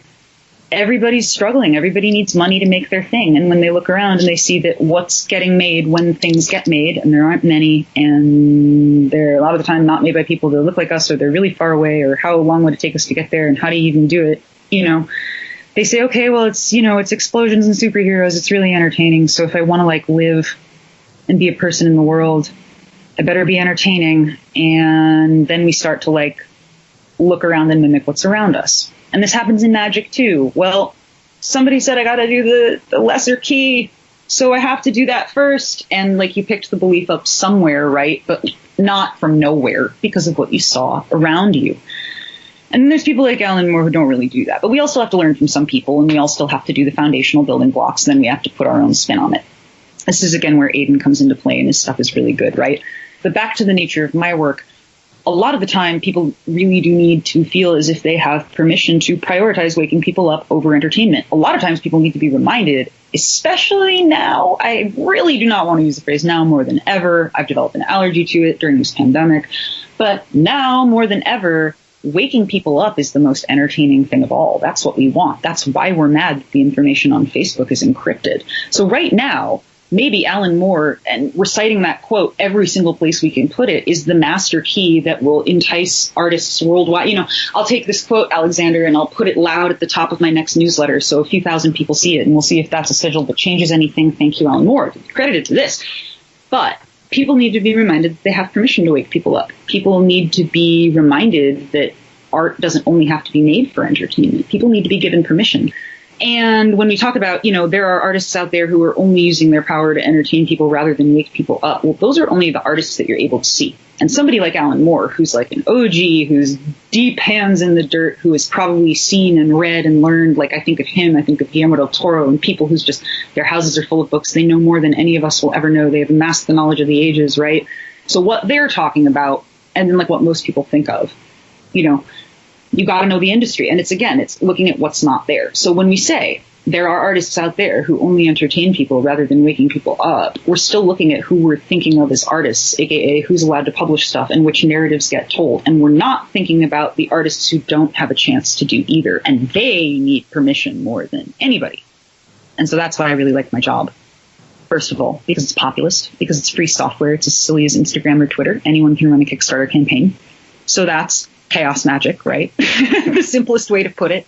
Anyone can take this very basic form, do some things, get $1 million if you do a good job. I'm here to help, weirdly enough. So that's neat. But even then, people come to me. They want to entertain people. They're not thinking about waking people up. One way this conversation happens a lot in my everyday life is people saying, I want to run this project because I need the money, but I'm worried that I'm asking for too much, when really what I'm trying to do with this money that I'm asking for is like, I'm trying to put out a record and they need this money, but like, I'm worried that people are going to think I'm asking for too much, when really what I want to do is like pay my friend to do this painting for the cover. And I'm like, yo, no one's going to make you lie. That's what you do. You go on the page and you say, hey, I'm asking for this much money because it's important to support each other. I'm going to pay my friend. This is the link to their portfolio. Their work is amazing. And this will be the cover for the album. Help us do this together. Like, that's how you do it. And so people need permission. They need to be told, actually, you're allowed to tell the truth. You're allowed to say, I need this money because I want everyone involved in the project to be paid fairly. See, it's actually like not that weird when you just say it out loud. And similarly, people need to be told, like, hey, not only are you allowed to do this, you're allowed to do the thing that you want to do. You're absolutely allowed to stand up and ask for money for it. You're allowed to do so if and when you so choose, by telling people exactly who you are, exactly what you're about. If your core goal is waking people up, you want to do that first. Sometimes in the Alan Moore side of the argument, we're also in a place where we're telling people who maybe aren't sure what kind of project they want to do in the first place, the story you want to tell is valid in a really simple way. Like, you're allowed to, it seems like the story that you're working on is a really great one. It seems like there's also maybe a story you want to tell that's more personal or more far out, or you're a little more worried about telling because you perceive it as people not liking it. That's actually a pretty gripping story. Let's look for other, examples in culture. Aren't those all really entertaining, as evidenced in the fact that as soon as I said them, you also knew them? Like, now let's think critically about our narratives. This is also another major way that magical thinking comes in as a prerequisite to run a Kickstarter campaign, which is a whole other episode. But Alan Moore is right. There are definitely artists out there who only want to entertain people rather than wake them up. There's a whole other argument to be made that I'm not even, touching on, where who the hell are we to say what wakes people up? You know what I mean? Like, this is a really good thing where all of a sudden what pops into mind is Jake Stratton Kent's great story about how actually what set him off to become a magician was somebody at a dinner one night looking at him and saying, Jake, you have the soul of a warrior. And it was just off to the races. You see the right Thor comic book? Alan Moore himself probably got into magic by reading comic books, right? So who are we to pin what a piece of art can do? Why are we, especially as magicians, trying to limit that? Maybe I'm extraordinarily decreasing in this very moment. As I live and breathe, I'm driving myself into the ground and lowering by exponents my chances of ever speaking with Alan Moore. So I'm sorry. No. But you see what I mean? There might be artists out there who know exactly this, and they say, ha ha ha, everybody.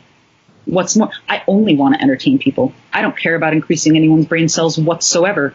I'm just going to make something fun. Ha ha ha, I'm an evil villain and this is my plan. You still don't, that person doesn't get to decide what their art does, nor do you, even if. So it's good to question this statement from all sides, I think. But in terms of the powers of word and images, I would want to leave on that last late contender of a thought that I shared, which is there may be artists whose goal it is to only entertain rather than wake people up, and that fact alone says absolutely nothing about what their work accomplishes. Everyone listening should take that to heart and do shit anyway. When it comes to this idea, Meredith, about, it's such a great point you made about people feeling that they need permission, and about really letting everyone know that, hey, right here, right now, this is the time to get going and to walk down your own idiosyncratic, esoteric path, your creative path. And all of that ties in to this question, which is, can you share your thoughts, Meredith, just on the real importance of diversity and helping foster a healthy space for everyone to kind of share and exchange ideas about the occult and esotericism? How is it lacking in big ways now? But then what can be done to combat that, and leading to hopefully the eventual goal of, no matter who you are in a position where you are giving yourself permission and you feel comfortable talking about various esoteric topics? This is something that I think about all the time. Like, quite literally all the time, as we are more in touch with one another than ever, and this information is more accessible than ever, and people of the old guard could be in touch with anyone on any given day, and brand new people could find your show or you and me, and, you know, the internet is bringing everybody together. And especially right now in quarantine, we're looking at the internet as the only space available. So when we talk about diverse and inclusive spaces, that's one thing, but we should almost table that, right? And speak in a general sense about what we mean about, like, diversity and inclusion in magic, right? So I could just harken back to everything I just said about how, like, a normative way to put it that would come from the social and organizing angle might be something like, you know, responsibilities of the individuals to follow the rules set in a space, or like, it is the responsibility of all of us to become good social stewards, whether we are magicians or otherwise. Whatever this podcast is about, we could be talking about making safer spaces on a show about music. We could be talking about show venues, right? And like all that old chestnut stuff will absolutely hold true here. Where my opinion, which is right because I'm brilliant, comes into it is that, and if you don't like it, you can kick rocks forever, is that if you really want to call yourself a magician, you can't have those hang-ups. You can't. That's so ridiculous. You're going to tell me that you can conjure a demon with the same mouth you're using to tell me gender is a binary fixed construct related to the parts you're born with? Are you out of your mind? I don't need to know your rising sign. I need you out of my house. Like, how can you call yourself a magician if you harbor loony bin beliefs that are so utterly rooted in the material world? Now, of course, you have to be able to come full circle back to those, both to see them as functional conceits that can be manipulated in an esoteric sense, and also the very real way they impact our loved ones, whether we're talking about using magic to help those loved ones or merely being a steward of the world, which, as you and I have discussed before, is something that comes in the intro chapters to all the classic grimoires. You know, we talk about the stuff we want to do to be good. The spiritual purity required to do the Abramelin involves a lot of being nice to your wife, if you actually read the book. And so we want to be good social stewards. We want to pray, and we want to work, and we want to be disciplined and not, you know, you don't want to say a cross word to anybody. Come on. If you were actually reading the books, you would know that to do magic, according to the people and the ideas that you hold up so high, requires social conscience. It explicitly in the books tells you to be clean, to pray, to be kind, to be generous, to not go to excess in any area of your life. This can, of course, be spun out into spiritual abstinence in varying ways as required by differing texts. But, like, in general, whether you're going by the book or merely trying to be a good person in what you perceive as being a modern context, I'd just like to say, first and foremost, that Not that it matters, because there will still be spaces populated with fake magicians, in my words, though they may be. The spaces will still exist and bad things will still be happening there. But fundamentally, I'd be remiss not to say again, if you hold these biases, if you say you're doing magic, and yet you still live in a world where somehow wonderful in magic, bisexuals such as myself are somehow in your head as lesser people, then I have news for you, sir. You're not talking to angels. You're merely a bigot and a jerk. And get out of my house. So, people who are holding those beliefs, they're not magicians. And so the spaces they are in are not magical fundamentally. So what we're talking about here is an idealized, in my mind, because I'm answering this question as a friendly and charming, utopia thinking person who is consistently, I hope, anyway, the way that I see it and the way it feels, willing to accept that safer spaces will be possible in perpetuity, or if we set about the task of always making them safer than they were. And it's not a goal to be reached much in the same way, suspiciously, as magic can't really have a stopping point. Even in one book alone, and you reach this point and the angel will go off and teach you on your own. There is no stopping point in either process, not justice nor magic. There is no end. So what is there now? Oh God, every kind of nonsense. It's just so funny to me. Magic is so often, spellcrafting is so often about taking common cultural symbols, transforming them through varying layers of lenses and archetypes and correspondences and whatever to do complicated, symbolic, astral, theological, or whatever it might be, all of this work to then come full circle and affect change in the modern world, right? So what ends up happening at its worst is merely that we are trapped in a mindset, Mark Fisher would call it capitalist realism. We would call it the allegory of the cave.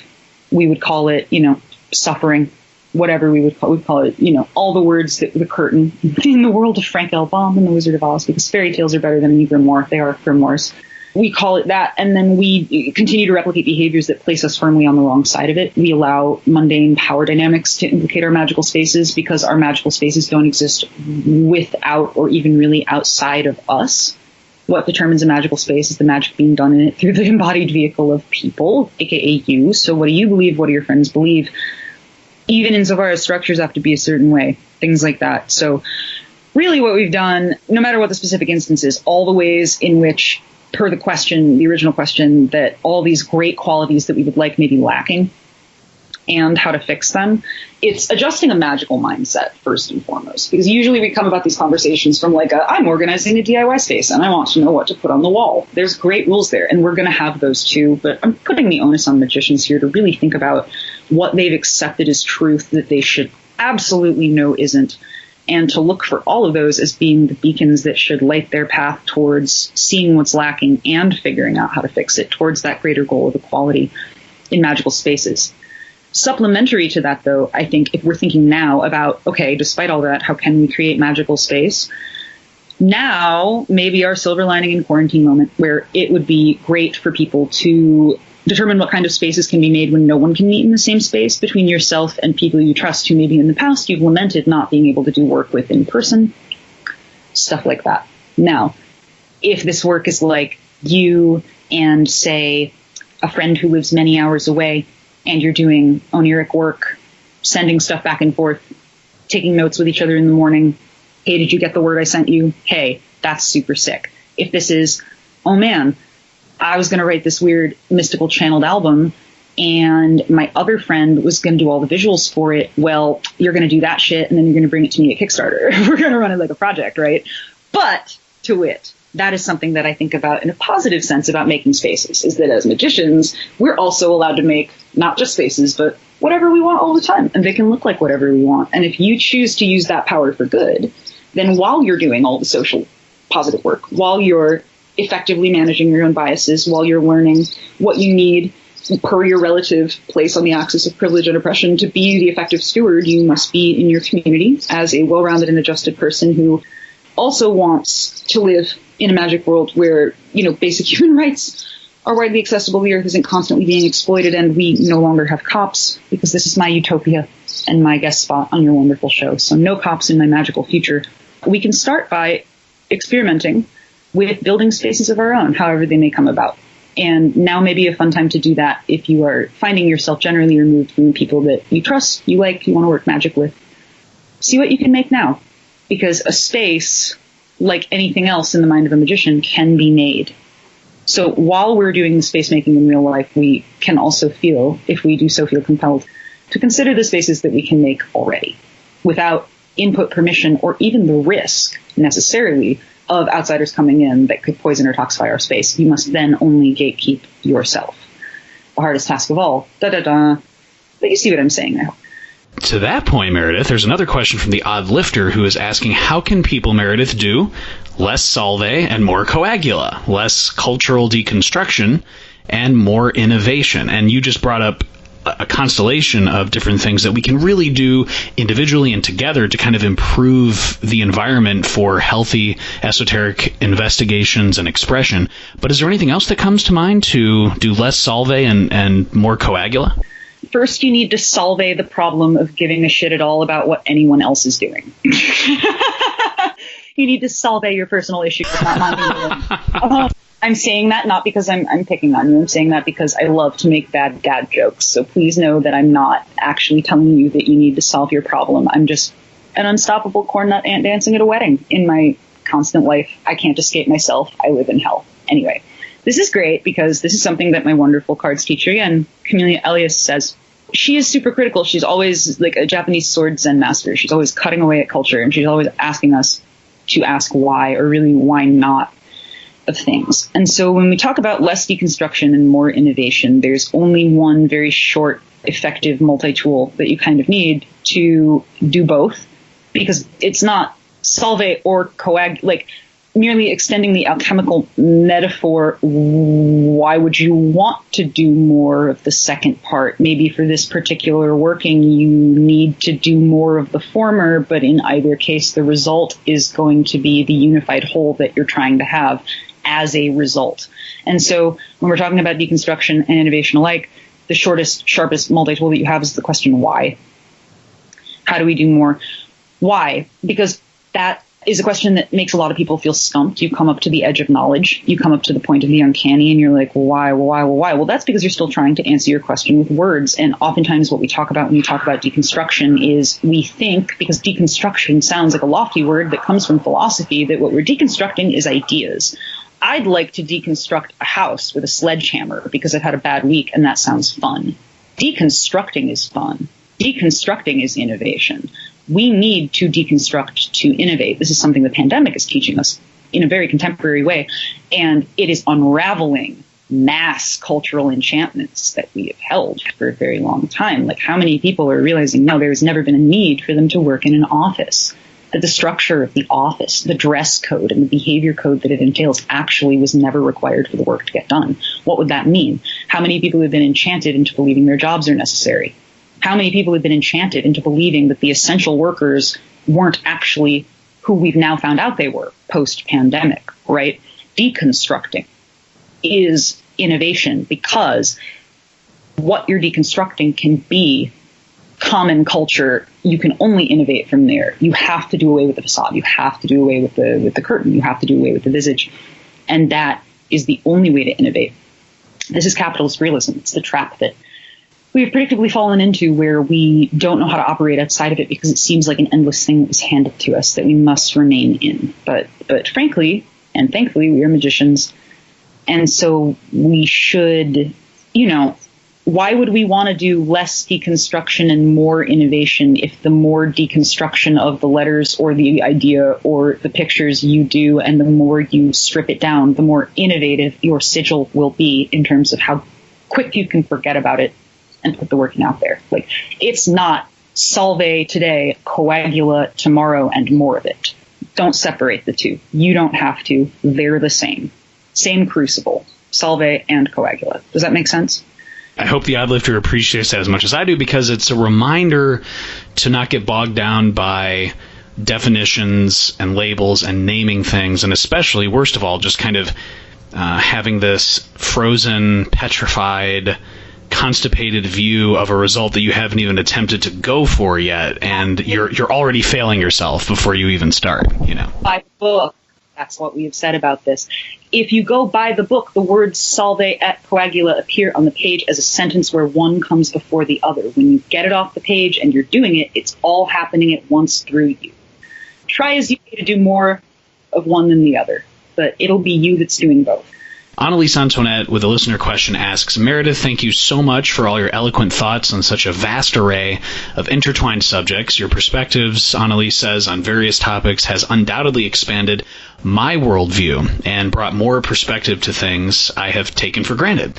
Annalise says, you've mentioned, Meredith, before the dissatisfaction with the term armchair magician. Could you please expand your thoughts on this, as well as how it relates to post-antiquity literacy and the general population, as well as how it relates to women in the occult, both as represented in the grimoires, but also as experienced yourself as a practitioner and contributor within the community? My sweet homie with a beautiful question. This is one of my favorite people who also speaks on this topic and who is a powerful secret force in the world of influencing occult thought analysts. What a wonderful human being. I think the simplest way to put this, and it's the most honest, that's really gross, that's like kind of scary, is that I only came to all of these conclusions that you've now heard me parrot, first with my rant on the armchair magicianship issue in our prior episode, and now just, a few minutes ago when I was talking about the non-presence, the non-visibility of women in the public canon. I think the simplest way to not rehash both those while answering the part that's personal that's presented here is to say I could not have come to any of these conclusions had I not lived it. As not only a person who, if what we're talking about, back to another prior point, that magic is usually something that's performed by people in desperation positions or people in extant positions, growing up a weird, queer, loud me in wherever. That's kind of it. There's this whole thing about I had to figure out through reading grimoires and texts, even as far back as the hot illustration girls on the cover of Teen Witch, that I looked absolutely nothing like when I was 12 years old and a pimple-faced, 4-H community leader in upstate New York. I did not ever feel gendered enough for the presentations that I personally felt. And, you look back and it's as much as I loved ancient Egypt, there were female pharaohs. That was incredible to me. There was ancient Greece and mystery cults and leadership, and there's this and there's that. There's all this stuff. It's all so far in the past that it requires modern men really willing to assert their opinion to go and dig it up and bring it back to places it shouldn't be, So I had to work through all of this stuff, and I had to work through it while having life experiences that, this is, I guess what I'm really making here is the argument against armchair magicianship. If we're being honest, I'm sure nobody can hear us as we're talking right now, Alexander, but really what I'm trying to say is that doing magic out in the world and not reading books is how I came to these conclusions, because I had to do it. I didn't see myself represented in any of it, and that's how I came to this stance, right? It took me reading all these books and hearing the thing the whole time about whether in common culture it's very simply put, women just can't do the same things as men, and they should just stay at home and do their, knitting and sewing, because we could go back to that, we're gonna. But also, women shouldn't do too much of that, and they definitely shouldn't gather in small groups while they do it, or else we're going to burn them all because they're talking to Satan, whatever the case may be. We've never gotten it right. And I had to put that together through lived experience as a queer and genderqueer person moving through a world where femininity is my navigational meat suit, and as a person in the magic world who kind of has an implicit understanding thus of I'm trying to astral travel. What do boobs have anything to do with it? But what's going on around me? Also my experiences in punk. Also looking at enchantment, looking at the kind of enchantment, the heavy, high-level enchantment that's required for millennia to enforce stereotypical gender roles, et cetera, how many people still fall under that spell every day. Had I not gone through all those experiences myself, and then, of course, had to battle at the exact same time with the simultaneous knowledge that there's no self, another thing we really have to come to, talk about the ultimate dropping of self-enchantment, right? All these selves, they're purgatorial positions that I'm put in by a culture that will define me no matter what I do. So I, as the dissolved/absolved, the solvate and coagulated me, kind of has to come back around and recoalesce around this idea that, okay, I'm now more informed and I have to get back into the very unpleasant game, but I understand things a little better. And so had I not gone through all of that, just by virtue of existing, I would not have ever been able to come to any of these conclusions or any understanding of magic at all, really. And I say this because this is how we fix it, too. this is the realization that people need to come to along the lines of, I'm not just in anything. I'm one of many people who's always been doing magic. And I can kind of, even if stories like mine may never have been recorded, and they were, I'm a person in a position of relative privilege, and quite literally my story's been recorded. I'm a journalist, so it's a bad metaphor for me, but you know what I mean? I still know I'm part of it, because I know that we weren't included in the canon, because we were working in secret. You know, we know that much. By doing the research and doing the armchair magicianship, you'll realize that you have kind of been living it the whole time.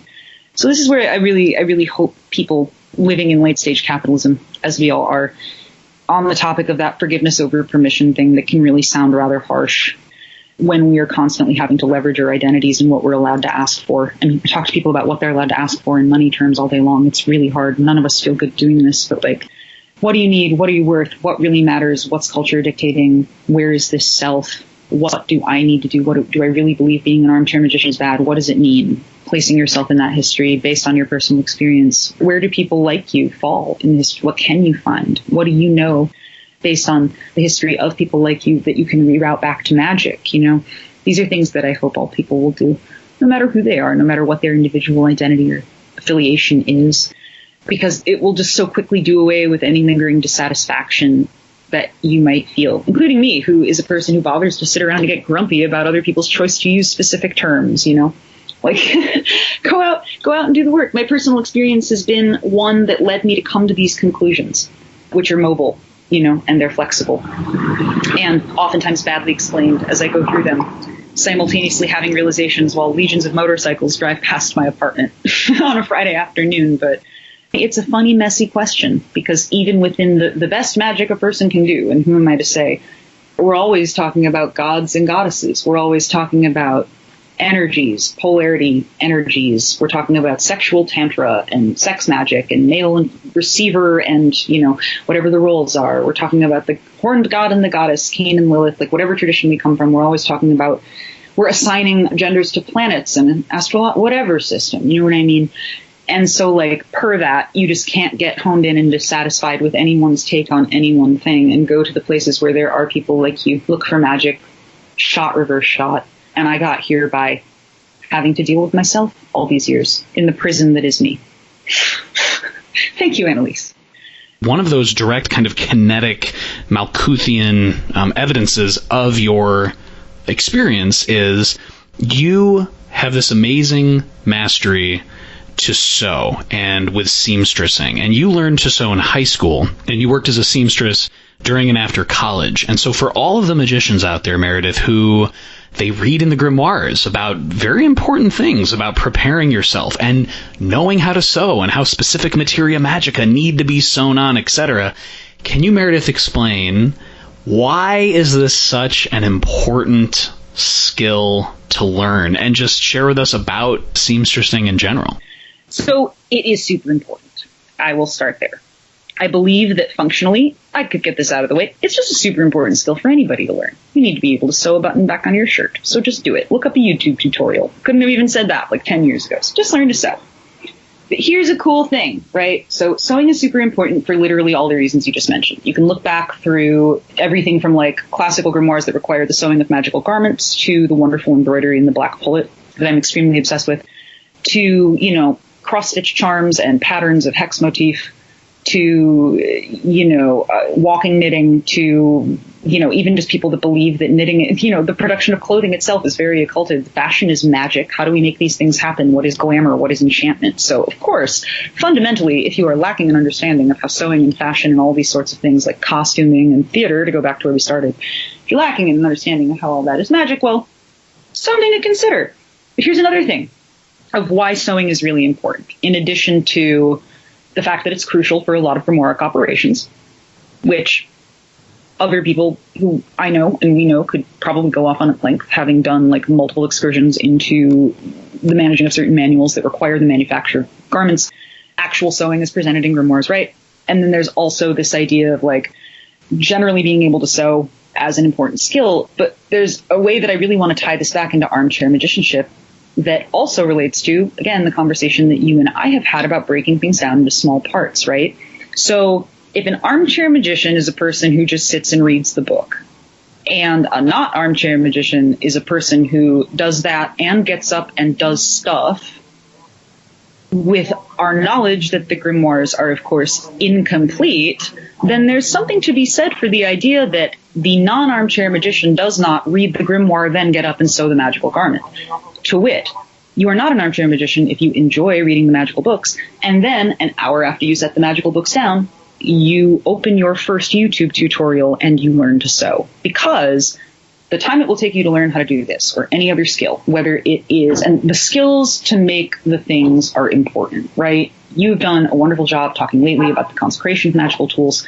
Jake Stratton-Kent, who I know we both stand into eternity and beyond, has done an exceptional amount of writing on the importance, why, especially parchment, right? Like why we can't get lost and cut corners on making magical material ourselves. Like Jake Stratton-Kent has done a better job writing about why it's important we make our own stuff than anyone else will ever do. There's arguments for and against, and it all depends on the working and who you are, but still.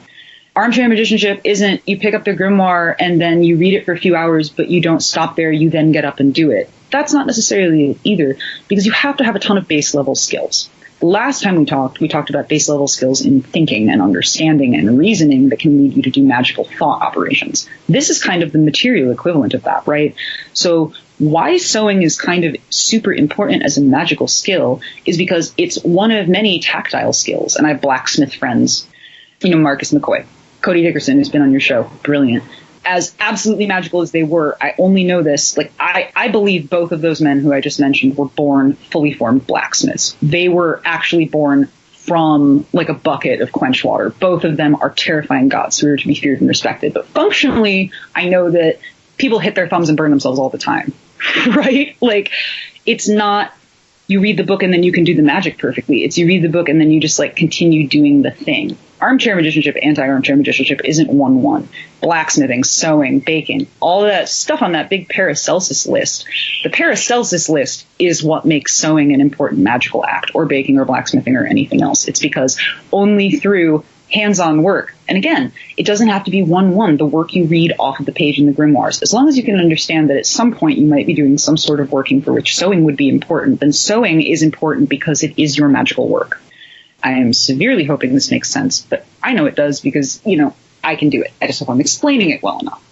Especially, even if we take this in a really literal by-the-book sense, you can't read the Abramelin in a day and then be a not armchair magician by doing the Abramelin the next day. It is an 18-month operation, and you need a lot of prerequisite information and special skills. You have to make a bunch of stuff and know how to do it. Like, you're going to read a word on a page that's the noun representing something. You need the parchment or the wand or whatever. You would have had to make that a year before, and if you don't have wood carving skills, or you can't make parchment.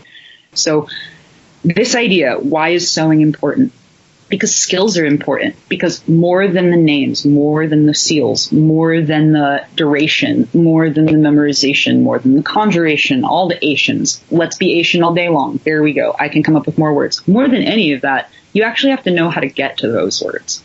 And that's not always. That's actually the occult, and the occult is like, if it just says parchment that you don't know how it's made, SOL, buddy, right? Sewing is important for the same reason making paper or grinding resin or knowing to wear gloves when you're bottling a baneful tincture, or not burning yourself when you're working in your forge. That's actually how you become a not armchair magician. People who read and then just try to do magic, but they aren't really doing the interim steps of learning the foundational skills, they're not really doing it either.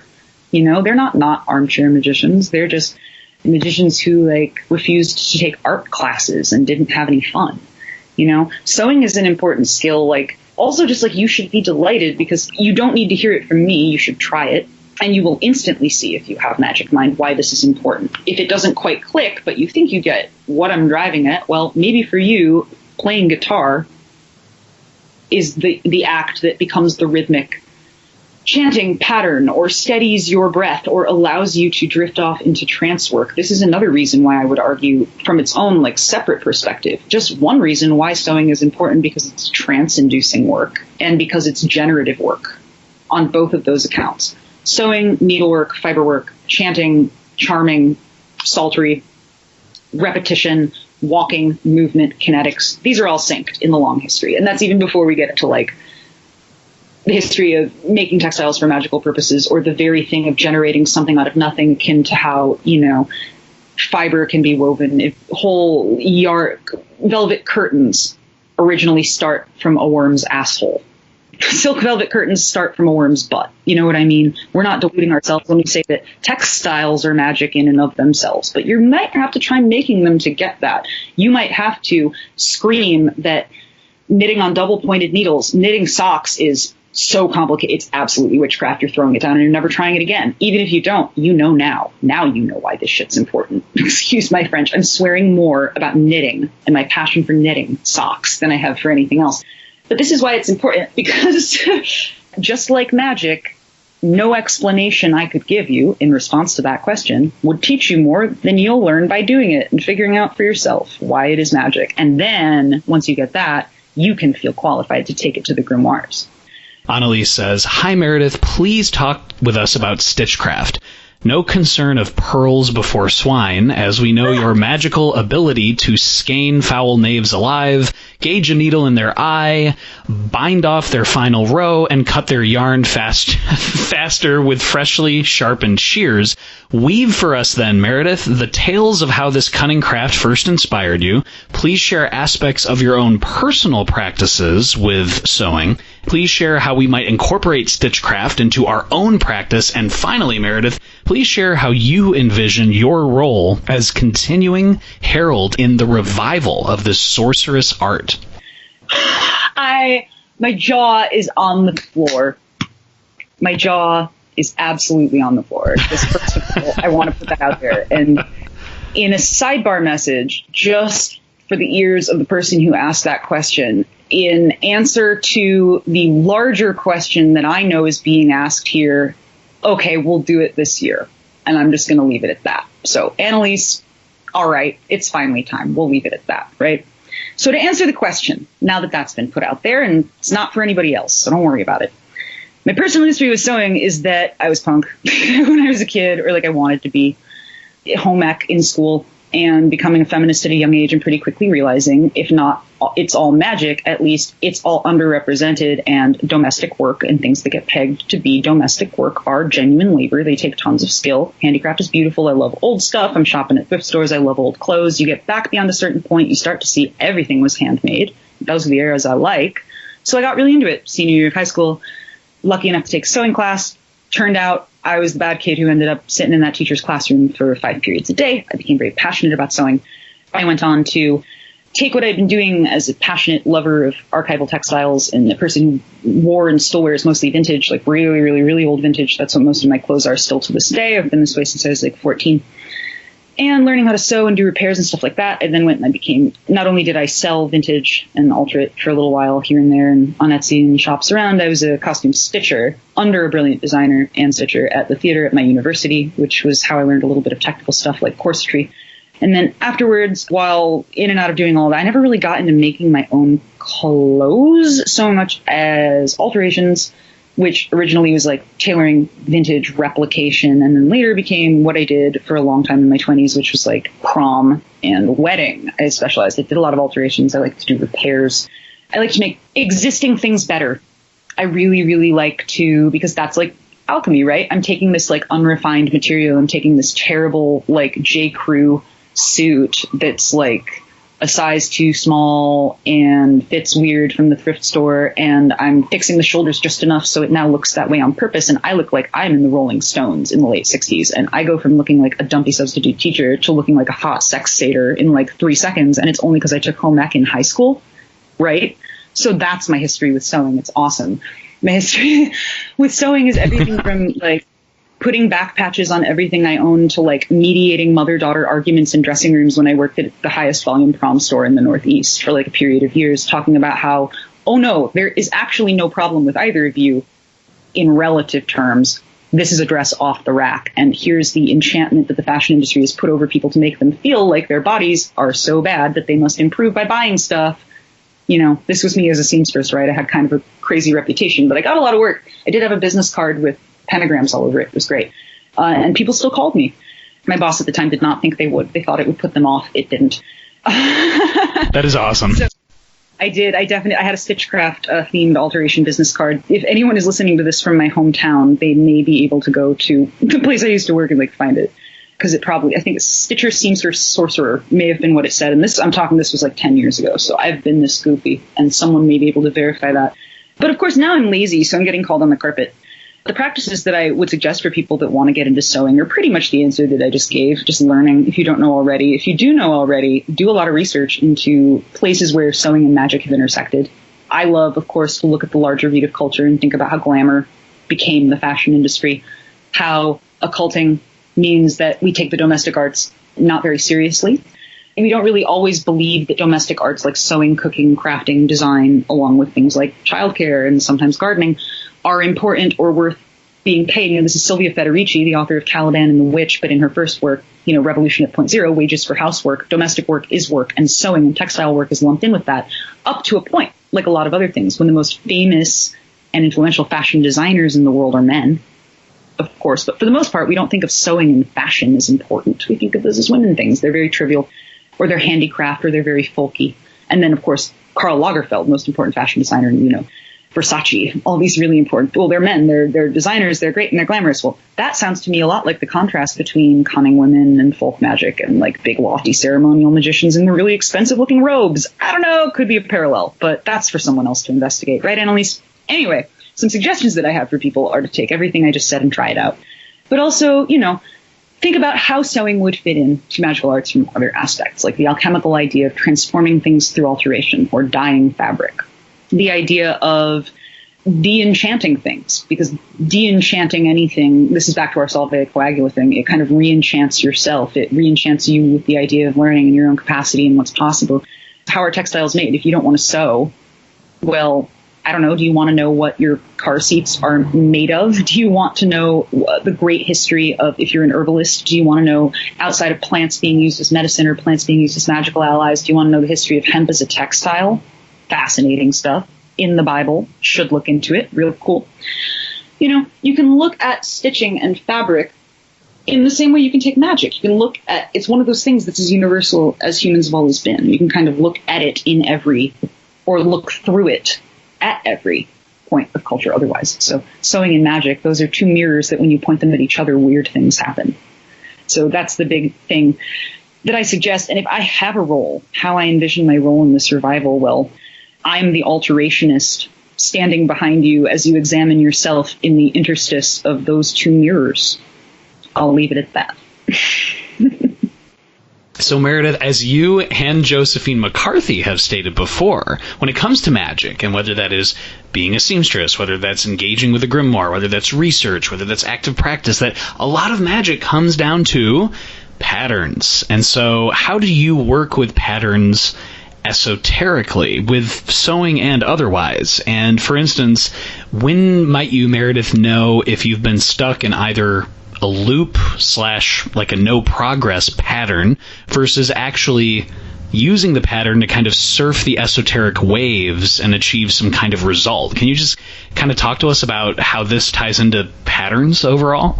Oh man, oh man, oh man. I'm so excited because I get to say my teacher's name again. I had my mind blown apart last week after 5 years of like this being a question I ask myself all the time. So like patterns, bad ones, bad patterns I fall into, binaries that I fall into, guilty of like, it's my job now to help people make art and I don't make art.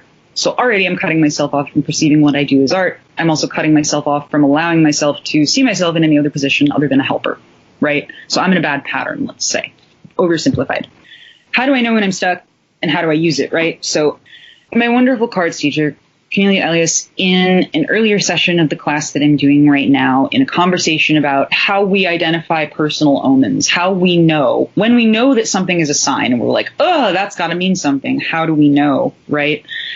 And we're talking about ways of distinguishing. As a side note to that, she said something that blew my mind apart and shook me in a way, or began to shake me out of unhealthy patterns that I'm holding. So this is an interesting question because I'm here right now. I'm thinking through this stuff as an artist. And what she said was, now, of course, if you really have trouble, you know, figuring out what's an omen in your own like personal language, or you're never really sure, or you're full of doubt, well, then you have a different problem, which is that you need to check in with your ambivalence. And I went, oh shit, because I had never thought to self-assign that word before, ambivalence. And she follows it up by saying, you know, unless the actual goal is to do magic, or to like be present for magic, or to like work magic, or whatever the case is, doubt and bad patterns can be seen as nothing more than expressions of your own ambivalence. It really gets weird. Like, actions speak louder than words. I know because I tell everyone, hi, I'm Meredith. I do magic. I love this shit. I'm a big old witch and it's great and this is what I do.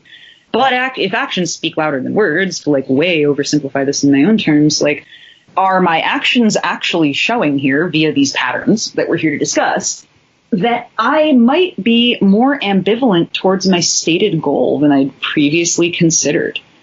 So I've come to understand, and I'm talking like I was born yesterday on this one, that patterns are actually an earmarker of ambivalence. They're really not much more interesting than that. When I know I'm stuck is when it's not joyful. You and I, Alexander, we were talking about some massively cool, huge secret that we couldn't talk to anyone about for no reason other than it's not ours before we got on this call, a project that someone's making, right, that we're super excited about. And I explained to you, I said, oh my God, you'll never believe this conversation I had. Listen to this project, this person to describe to me. Isn't that incredible? And your response to me was, I feel like I'm high after hearing a description of this person's project, right? And I said, me too. That's how I feel after I said it to you, and that's how I felt after they described it to me. That's not ambivalence. That's magic. That's presence for magic, if you feel high off of it. But it's much easier to define something by what it's not. So if you are not ambivalent towards it, it is probably good. Patterns promote ambivalence. Patterns are not how evolution happens. Patterns are not how iteration or development happens. Patterns are repeating. They're good when they're good. Like, for instance, a pattern that repeats across the surface of fabric, or a pattern that can then be made out of a million different materials, like a sewing pattern.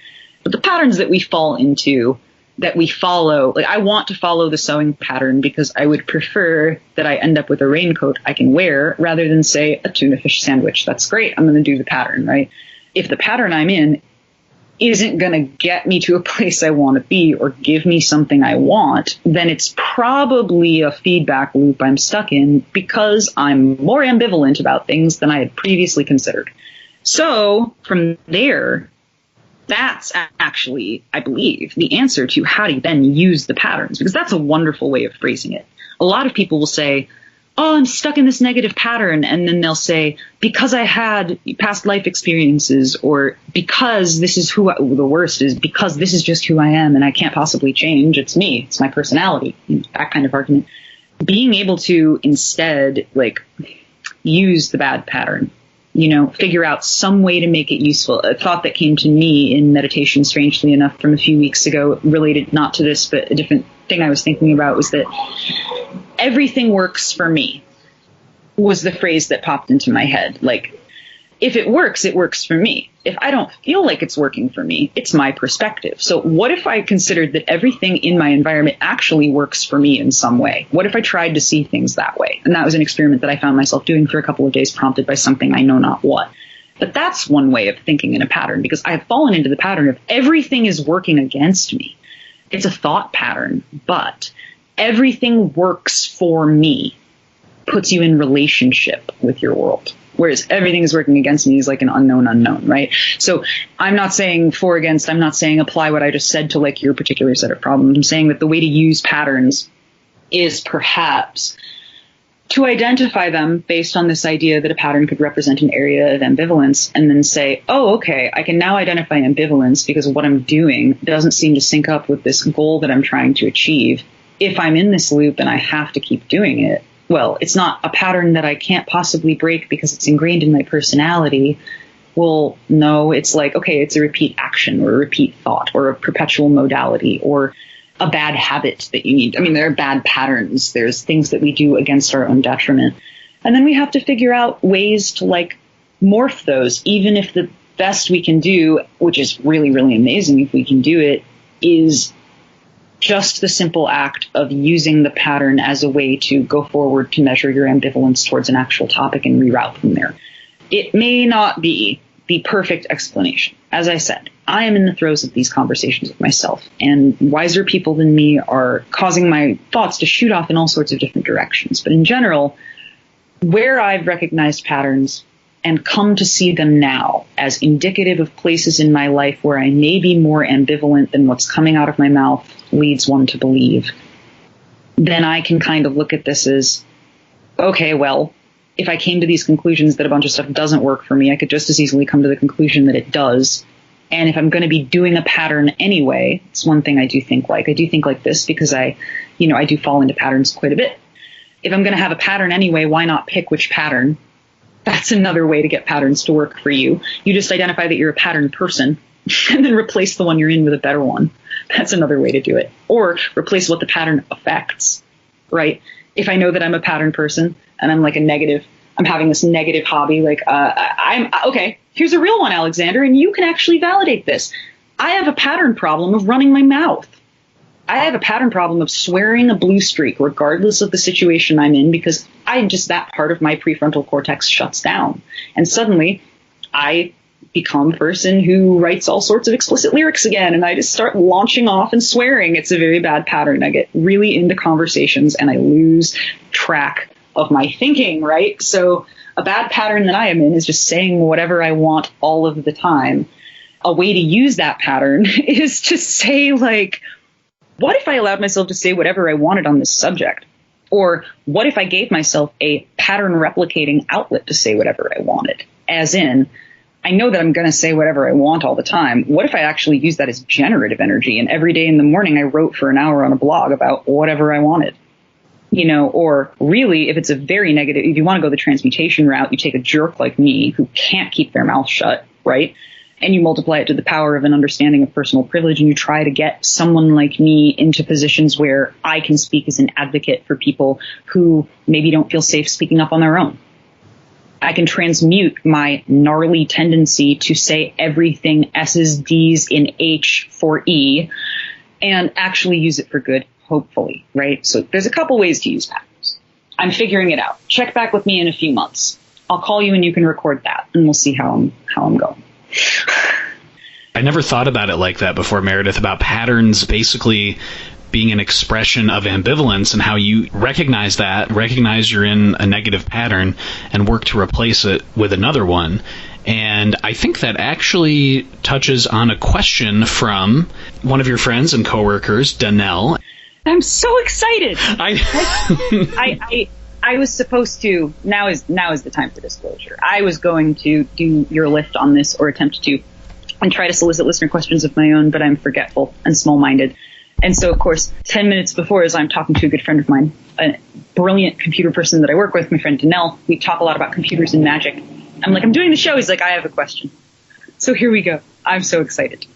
So am I. I love Danelle's question because it touches on this issue of patterns and about recognizing things in a magical sense that might appear on the surface to be ordinary. And Danelle's question is, for you, Meredith, what, if any, power do we lend to everyday objects? Is it through their ritual use or conceptualization? Danelle says, I may not think of my work laptop as magical, but I do think of my grandmother's soup ladle as having some power, for example. I think this is, again, it's kind of this fun thing about, like, defining things by what they're not, right? So the way that Danelle phrases it there, and he's a brilliant thinker, and we talk a lot about magical thinking and how we build systems and all sorts of things. So he's brilliant. When we talk about needing to discuss what things aren't, and like, what is the difference there in that specific example, right? My work computer is not magical, but my grandmother's spoon is. That's like a real word salad sentence if you think about it objectively. But if you look closer, the distinguishing characteristics self-elucidate, right?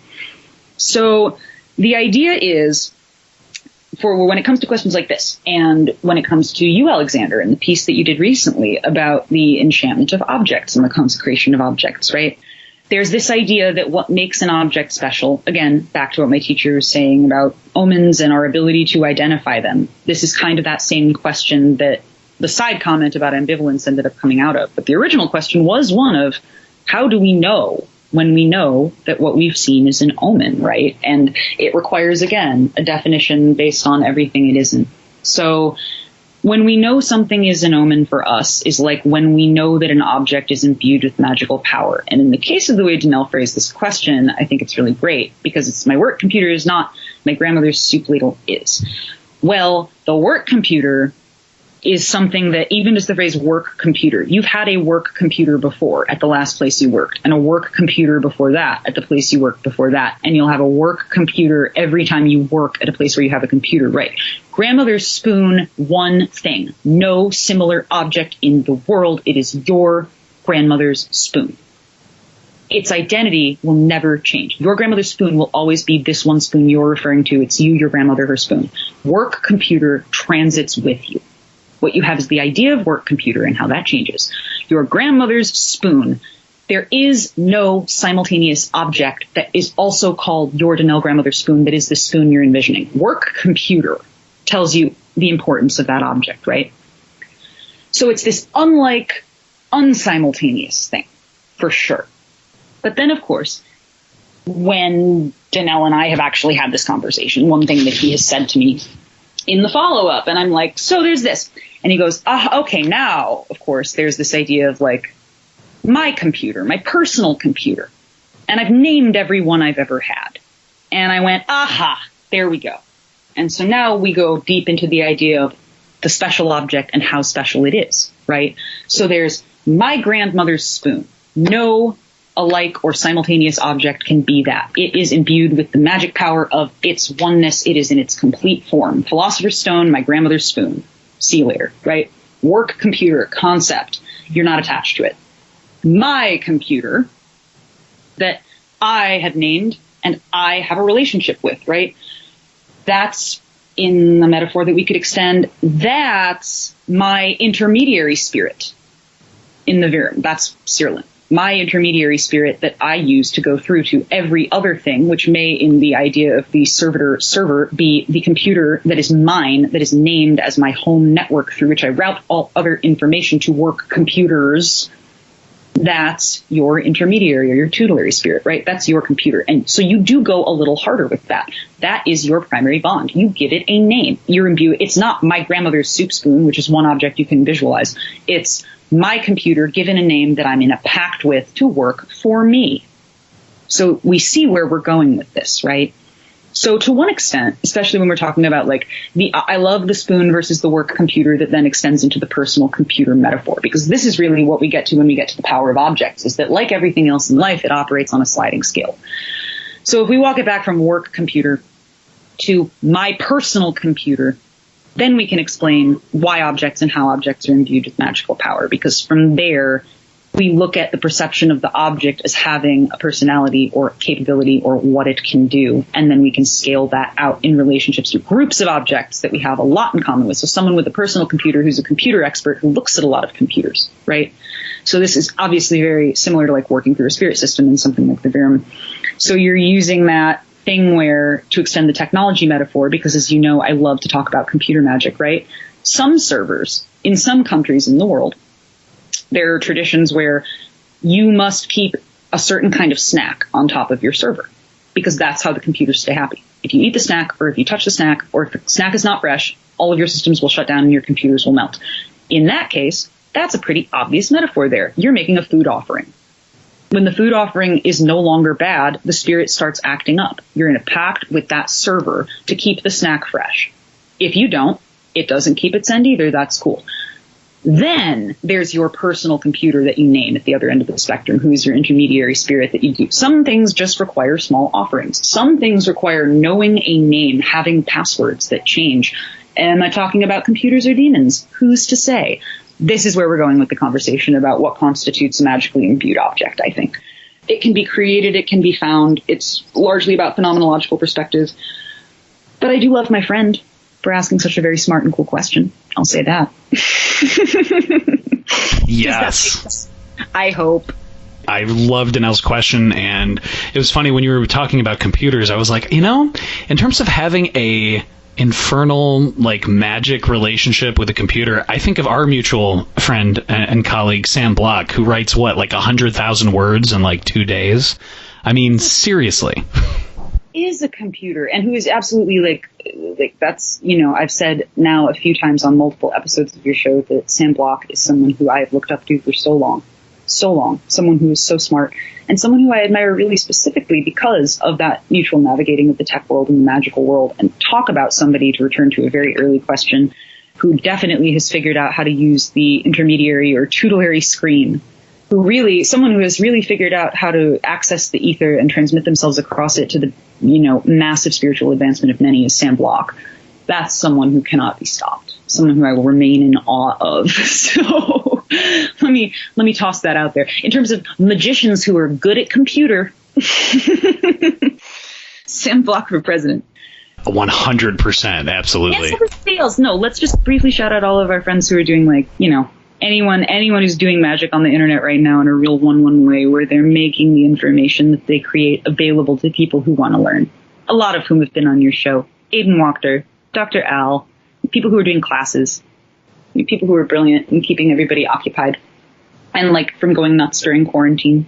These are digital magicians. These are people who deserve the loud cheer right now. They're keeping all of us occupied.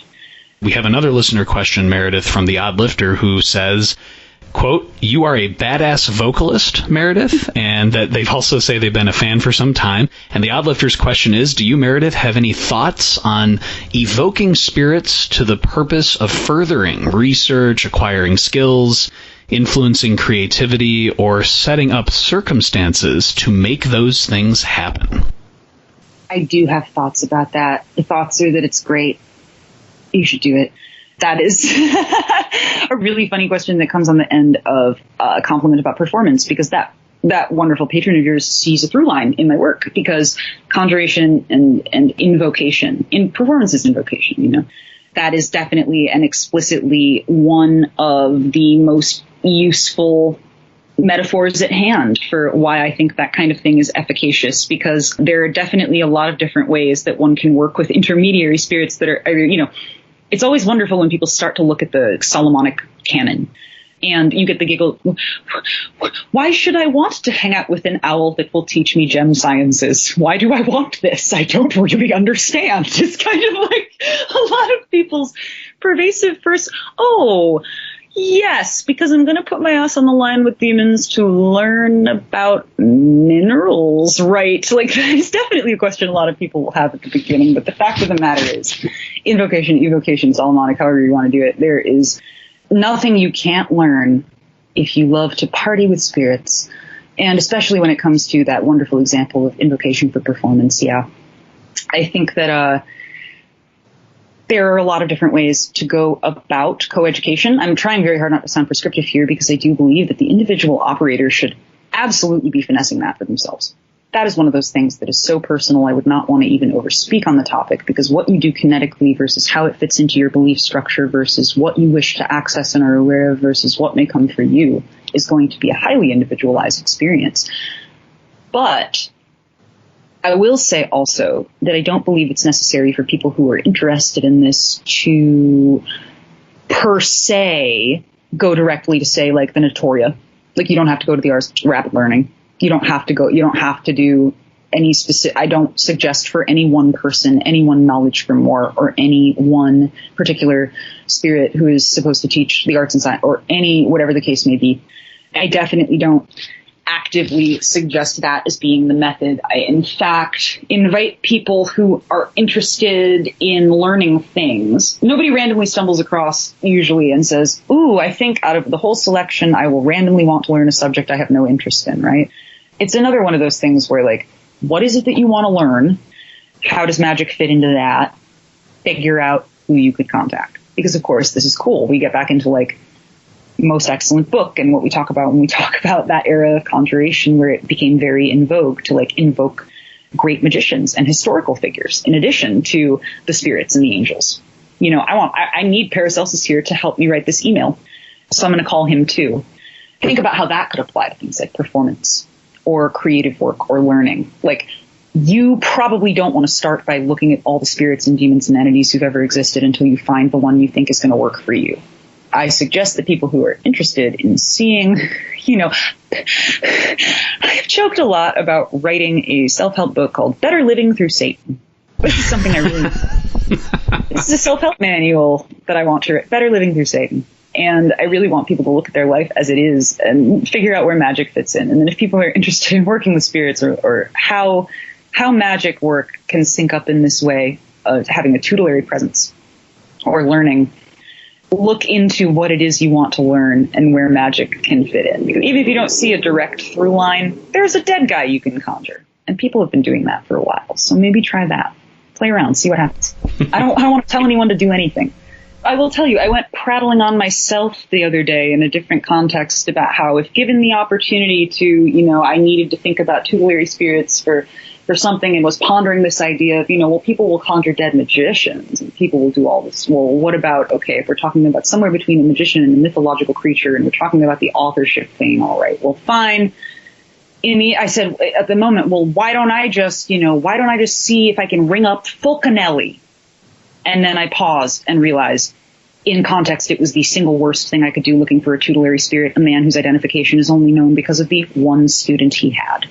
So I stopped myself before I tried something as stupid as attempting to, if I could even figure out how, inquiring after the spirit of the great possible Fulcanelli as a tutor, given that the man didn't want to teach when he was alive, if he was. So that's my most recent Seinfeld noise moment of thinking of tutelary spirits. That one made me laugh because of how fast I had to walk that one back when I realized quickly how stupid I sounded. So I think that, again, speaks to the ability, and I think a lot of us can take a lesson from this is, again, this is about getting off the armchair. It's about experimenting, finding things out, testing the turgidity of things, seeing if things will be there.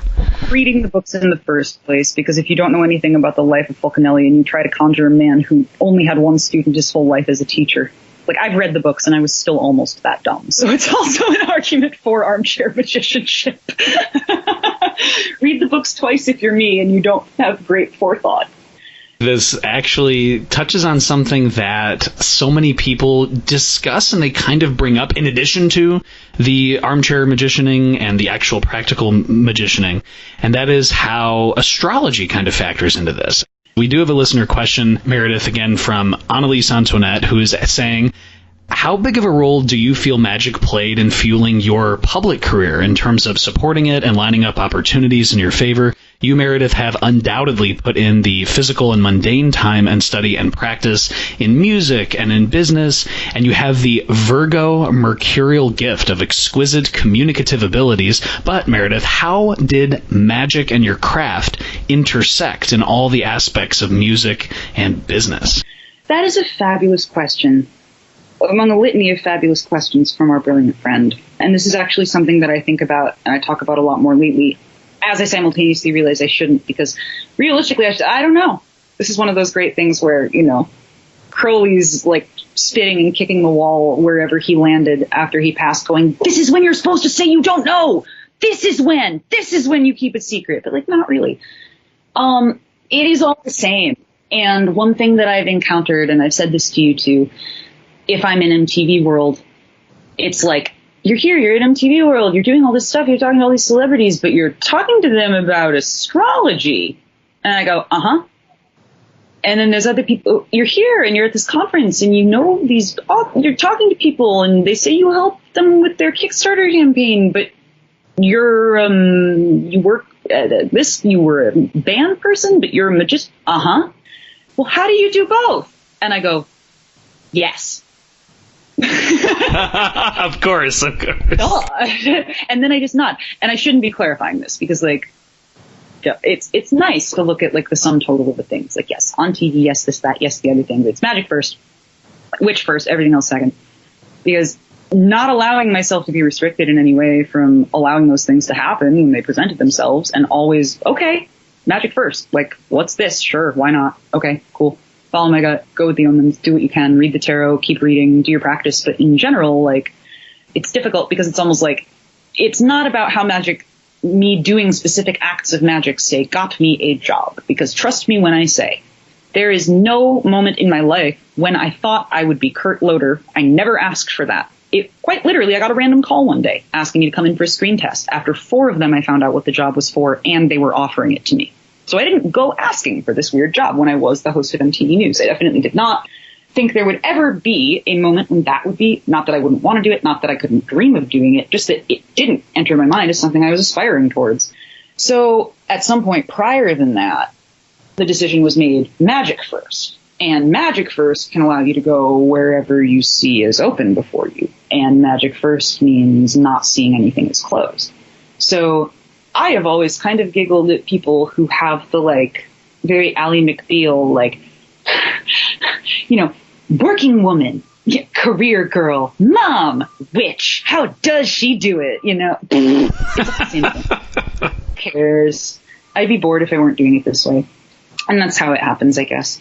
It's whatever it looks like my career is, in big quotes on the outside, doing magic is what I have in my mind as like the thing I'm doing all the time. And if it looks like I have used magic to achieve these specific things, it's less that and more, I have used magic to achieve. Let's see what I will continue to achieve. The next, I may achieve myself into a house fire next. Who the hell knows? But like, magic is, and I'm trying. And that's kind of how everything has happened from there. So blips of good magic are visible when I've compelled myself to think outside the box or really go hard in the rare occasion that I feel halted in my, well, why not kind of like approach to this historically. But those are the major flare-up moments. Surmounting those is when you get to do the Kurt Loder thing, I guess, in my particular observed direct experience, or whatever the case may be. Those hallmark moments, they're usually abyss moments, you know. Holy shit, I have no formal qualifications. I grew up around TV, but I certainly did not go to journalism school. What's more, why would you ask a person to be on live TV who has a profound reputation for having a foul mouth and flying off the handle at the slightest provocation? What qualifications do I... Okay. How much are you going to pay me? What's up? When do I start? You know, it's never going to be about the actual thing. It's always going to be about the quest for magic. And in my particular world, what I've done is follow the strangest things possible. And eventually you get to a point where it is really strange to be offered Kurt Loder's job. But then you do that, and then you see what happens, you know. So that's how it all intertwines. And also, a little bit to return to the earlier question, one of like the responsibility of the magician to understand magic in culture with hyphens between. That is how I perceive, like, the way that magic has played a role in my career and my business, is because I've also used it as a means to de-enchant myself. Politics, capitalism. What I managed to accomplish and get away with saying on television when I was the host of MTV News. Deconstructing what the media does as a tool of enchantment, using it for my own ends, publishing things that I want to write, saying things on live TV that I want to say at risk at the right moments, you know, knowing your pocket, being really in the current. That's how you do it. A listener question from Muhammad, who is saying, what does Meredith consider the primary distinction, if any, is between witchcraft and magic? Yeah, I mean, let's work this one out together, Alexander, because this is going to work with a metaphor. This is simple. I could go off on a big tangent, or we could do this work that we've already done, right? Occult and magic aren't activities, they're headers. I'm not playing occult like I'm playing basketball. I'm not occulting ever. It's not a verb, right? The occult is a topical section. Magic is a topical section. Witchcraft, well, you can take the second part of that word, right? Craft is making, craft is doing, right? Magic exists with or without your belief. Witchcraft is something you have to do. It is an adjective, sort of. It's a name that things are assigned when they don't have a better name, according to some person. But, like, magic is... I'm trying to come up with an absolutely apt metaphor for this. And a lot of verbs that are also nouns are bad, but like, you can say that you do magic, and a lot of us do, but for instance, well, I mean, really think of it this way. What's the difference between witchcraft versus magic? I say magic, everyone has a sense of what that means. But if I say I do magic, people are way more likely to think I pull rabbits out of hats. If I say I do witchcraft, the wrong people leave me alone. That's a big difference. What's the difference between witchcraft and magic? One has people thinking I do card tricks. The other has people thinking I'll suck their soul out of their skull. That's the definition I like. Maybe that helps. Magic isn't an activity. Magic is like a large subject header, kind of. The word that we've talked about magic and the occult as being the sections in the library. So think about it like that. You would go to the magic section to find information about a lot of things, and witchcraft would be one of them. That's one way to draw the distinction. But I like to think about it in terms of where the action falls. Witchcraft is an action. I'm witchy and I'm crafting, and I like it. And I am, and I do, and I do. Magic is happening. Other people are doing magic, you know. Magic is going on. There's magic happening in the world. The process of plants growing that I have nothing to do with are magic. There's currents, historical currents that are magic that I can or can't access. You know, witchcraft. I'm doing that. Think about parts of speech. That's usually where I start.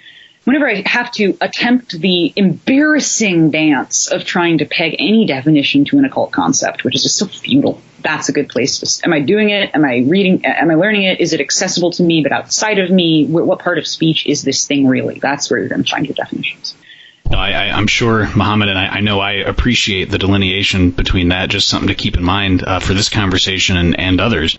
And then the last listener question, Meredith, we have is from the Odd Lifter, who says, Meredith, how did you come to live in an active funeral home for a year? And did you encounter anything that seemed like a ghost while you were there?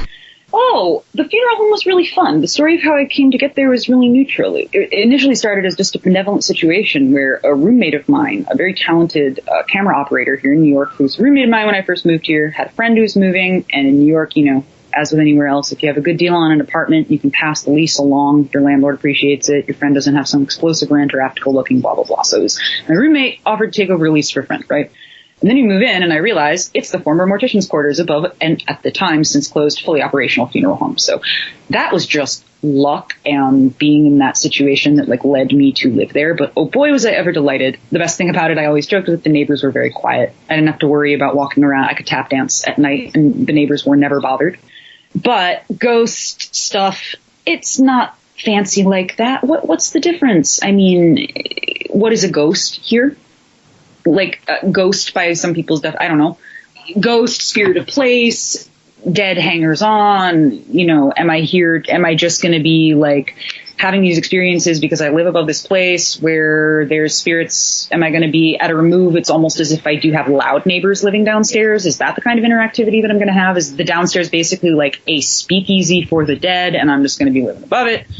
Is it going to be one of these things where the occasional restless spirit gets up into my place and I find myself yet again providing psychopomp IT support, which I find myself doing a lot? What is it going to be like? Is it going to happen only if and after if I start to do spirit work? Can I even do magic in this house? Right? Like, ooh, all these questions, right? And then like the worst I got out of it was a ghost cat. And I get ghost cats sometimes. One maybe that goes around and in and out. And I've since this happened in prior, and I've had conversations, other people have ghost cats too. And it's pretty funny. But, of course, the ghost cat has come with me to New York and then come and gone and come and gone. And in the funeral home, of course, when I lived there, I did not have my dog. There was no animal in the house. And we had a ghost cat. So I do sometimes pick up little animals. And, of course, when I say ghost cat, you know, I know how dumb I'm being. There may be no cat. It may be something that's the size of a cat that I can't see regardless. So it may be very comforting to me to imagine that it's a cat. But whatever it was, I named it Ghost Cat, and it didn't destroy me or my house. So that will happen occasionally. I like to think that Ghost Cat comes and goes in waves. Ghost Cat, you'll feel, you know, if you've ever had a cat, you know what it feels like to have a cat. Cats are very agile. They jump onto and off of surfaces. They knock things over. They lay on you in the middle of the night. They land on you. They kind of create warm spots where they were laying. They kill plants. They pull toilet paper rolls off. Like if you have a ghost cat, you know. It's kind of like a light poltergeist that's also somewhat affectionate occasionally, but can also be quite mean, as cats are. So if you've had a ghost cat, you know, and now I think I just have like a formative relationship, or am seen as some sort of, again, benevolent, like neighborhood cat lady of psychopomps who kind of just like puts kibble on the porch for them and they come and go as they please. And there have definitely been times where in the winter it's felt like a little bit of an uptick, you know, like indoor cats, indoor poltergeists, but like little pockets of energy that will go for a while. And because it's not really your cat, it's a stray cat that you're feeding or that you take in. They need comfort or they're injured or they're wounded or they need something. They come inside for a while. You know, you can think about it however you'd like, but ghost cat works for me. Why do I want Alan Moore to write out a comic script that is Ghost Cat starring yourself? I think that would be actually really cool. I need it. That would make my life better. I'll say that. If that were a thing to exist. Like Adventures of a 30-something lay psychopomp living in a Brooklyn railroad. You know? Speaking of taking on initiatives, and whether it's a ghost cat or whether it's you know kind of setting the record straight on the historical record of creativity, one of the things that's really important is your engagement, and you touched on this earlier, Meredith, with tarot and divination. Can you share about your engagement with divination and tarot? And the Odd Lifter, kind of as a side question, the Odd Lifter was also asking, what tarot deck do you use the most in reading, Meredith? And what are a few cool ones that people should check out and why? Excellent. These are good questions. Divination and tarot, very different. I do both. Divination can be pretty randomized. I love geomancy. I'm really bad at it. Most people are. Not Sam Block. Not Dr. Al. Those are who you should learn it from, as I have. Geomancy is very cool. I'm also definitely a omen randomizer. I have a reputation for finding playing cards on the street. I use a lot of divination that way. I use finding the cards as an omen of whatever. That's a big sign. But then there's tarot too, and my own history with tarot is, what I feel about it, I've been reading it for a long time, and that's all anyone can ever do. They can just touch the cards a lot. And in the last few years, I've started not only teaching tarot, I realized I don't want to be a tarot reader, so I'm not going to be. I read cards every day for myself and other people and nothing and everything in every imaginable situation. But I'm not that. I like to teach about it. I like to teach history. That's what I figured out I'm really passionate about, is teaching reading methods via historical comparison and cross-reading of texts and image analysis and personal investigation and deconstruction and reconstruction. Salve et coagula et lay down some dang cards already. I like to do all of this. My feelings about the tarot really right now, although, are amplified, of course, by the fact that in addition to being Kickstarter's director of music, I have my little side community outreach program that I've run for 2 years to the point where it's now something, strangely enough, I'm very lucky, formally recognized by the company, called Witchstarter, which started when I came in, a little bit after I came in, when I was like, oh yeah, so by the way, I've been looking at tarot on Kickstarter for years before I worked here, so who's in charge of that? And I was like, I said, okay, I'll take care of this. I'll tend this garden. So I've come in, and over the last couple of years that I've been there, I sort of self-assigned, mastery of my domain. I've said before, you can, as long as something is unclaimed, I can walk into any garbage dump, put a crown on my head, and declare myself the queen, and I will. So when I started working there, I went, okay, I'm going to assign myself all this work. I want to do it. I want to help everybody. And I got digging all the tarot projects and starting to reach out to people and help people. Found other people at work who were on board. And now 2 years later, we have a full running operational outreach program specifically designed to help tarot, metaphysical, and occult creators who want to come to Kickstarter, which we believe, rather we understand, it doesn't require our belief, is a magical device in and of itself, because you are putting your idea out in the world. It enchants people and compels them to give you money, and then you are able to manifest the thing to physical form, even if only in the simplest sense. So Witchstarter is really fun, and a lot of what we do there is tapping into the very long-standing community that's existed for the 10 years Kickstarter's been around of people using our site to create tarot decks, which happen in our games category, in our arts category, but to wit, and to answer your secondary question about what are some cool decks you should look into, well, all the ones that I work with at Kickstarter, which you can find by going to my little Witchstarter hidden corner, which is at the bottom of kickstarter.com/music. If you scroll all the way down to my music homepage, you'll see a whole archive of Witchstarter projects. But you can also just go to Kickstarter and type in tarot and see all sorts of beautiful stuff that will be totally new by the time that this episode is on the air for people to listen to. So check Witchstarter and check Kickstarter, because not just because I work there, because that's where most of the independent tarot in the world is actually happening, right? But per what deck that I use the most, it's less about a specific deck, although I do have favorites. I have a lot from Kickstarter, obviously. I have a ton of really cool decks through Witchstarter. And then I have some specific decks that I use more than others, but in between there and in general, I will say that my favorite deck, and anyone who follows me on Instagram will know this, is just iterations on the French Tarot de Marseille, which of course is a late applied term that we kind of came up with again in hindsight to refer to that style of card, as opposed to the Italian cards from the same era or the Rider-Waite-Smith or whatever the case may be. But French cards that look like little tarot playing cards, they kind of have that air to them. And of course, within that, the deck that I do like the most for reading in that style, I love Sullivan Hismans from Tarot Sheet Revival, his Dodai I have that I absolutely love. And then, of course, I have a ton of wonderful decks that are made by my friends that I use quite frequently. Coleman Stevenson's Dark Exact Tarot and the Etheric Tarot, which is the reverse shot white version. Coleman makes the Dark Exact, which is between those two decks, the black and white version, and the Alchemical Supplement Tarot, which, keep your eyes peeled if that's of interest to you. We may have some surprises coming down the line for that in the future as well. Coleman's decks are unstoppable in terms of minimal modernist decks, which is not something I have ever found myself feeling compelled towards before, and now I have Coleman's decks, which present constant challenges to my everyday life. They are so sharp and brilliant. So Coleman Stevenson's Dark Exact Tarot, really super great.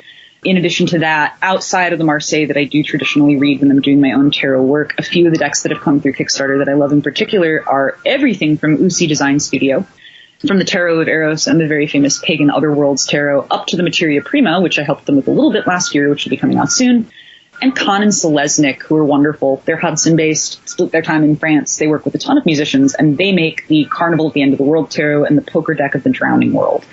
But in general, just keep your eyes on Kickstarter, because when cool things are happening, it's me who's yelling about them, and you cannot miss me, even if you try. So, my advice. Well, and thank goodness we do not miss you, because I know that listeners and people who are interested in helping support those projects or submitting those projects is just awesome. Yeah, these may be some of your Kickstarter questions, too. The tarot questions are the Kickstarter questions I've come to realize, so. To that point, Meredith, that leads us to the last question, which is, what are 2 or 3 big things that you wish more people understood about your kind of esoteric practices? And I know you've mentioned before about, like, there's no experts, creativity is, if not more magical than magic itself, things like that. But what are 2 or 3 big things that you wish people just would get better or understand better? Lofty questions. Well, I know that my no experts thing, I harp on a lot, and I do tend to keep, my platitudes vague in that way, where I can just bark, no experts, and walk away, and hopefully people will be like, that's a cone. That's vague because it's deep, not like that's vague because Meredith has ham for brains, but no experts. I'm yelling that all the time. All I really mean, but it's not deny everyone their experience. It's don't downgrade your own. When I say no experts, I mean don't get myopic. And that is something that I really wish people understood about my practice, because I know full well that because of who I am, all the constituent elements that make me me, people would probably really prefer if I shut up. And so pretty much whatever I say, someone's guaranteed to say, you sound like a know-it-all. And that might just be because of my tone of voice from being a broadcaster or being in theater, but whatever, you can't fix stupid, right? So this idea that there are no experts merely means that you going to an expert in a topic you are not an expert in that you wish to learn about does not make them an expert, all caps, as a person, and you not an expert. I mean, do not downgrade your own experience because someone knows more about a topic than you. You are still bringing valuable background information and base material that's going to be required for you to understand the nuanced top notes that will eventually be conveyed to you by an expert, which is a person who clearly can only really do this if they've gone through the active process of embodiment and learning, et cetera, et cetera, et cetera. When I say no experts, I mean don't psych yourself out.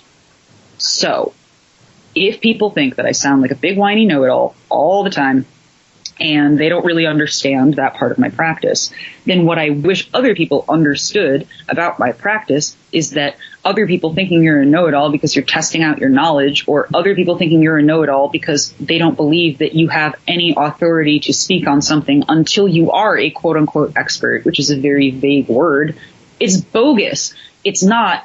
It's there are no experts. You don't cut yourself off. Don't sell yourself short. You should feel free to talk in ways that are, of course, compassionate, socially acceptable. Not the goal here is that you're allowed to talk about things without being an expert in those things. When I say no experts, I mean nobody should act like one, no matter how much experience they have. That's something I want people to understand about my practice. People will look at me and go, you think you know so much about all of this. I said, I absolutely do not. In fact, what I just spent the last hour doing was telling you everything I know on the topic. Now it's your turn. Tell me what I missed. When did you decide I was a know-it-all? You made that up.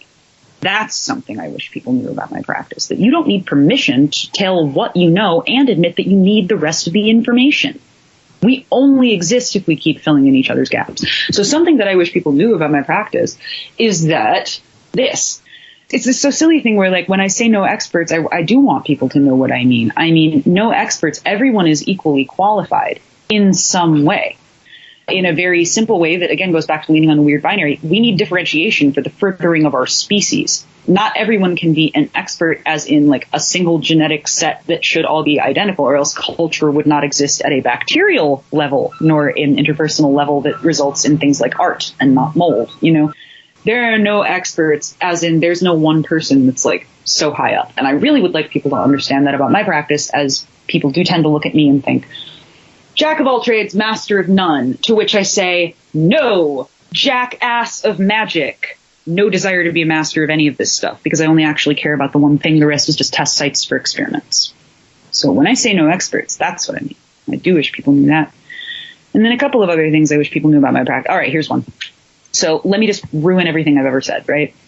When I tell people not to be armchair magicians and when I tell people to read, that's kind of actually just, if this hasn't been made clear, that's just another way of saying no experts. That's not actually telling people to read books.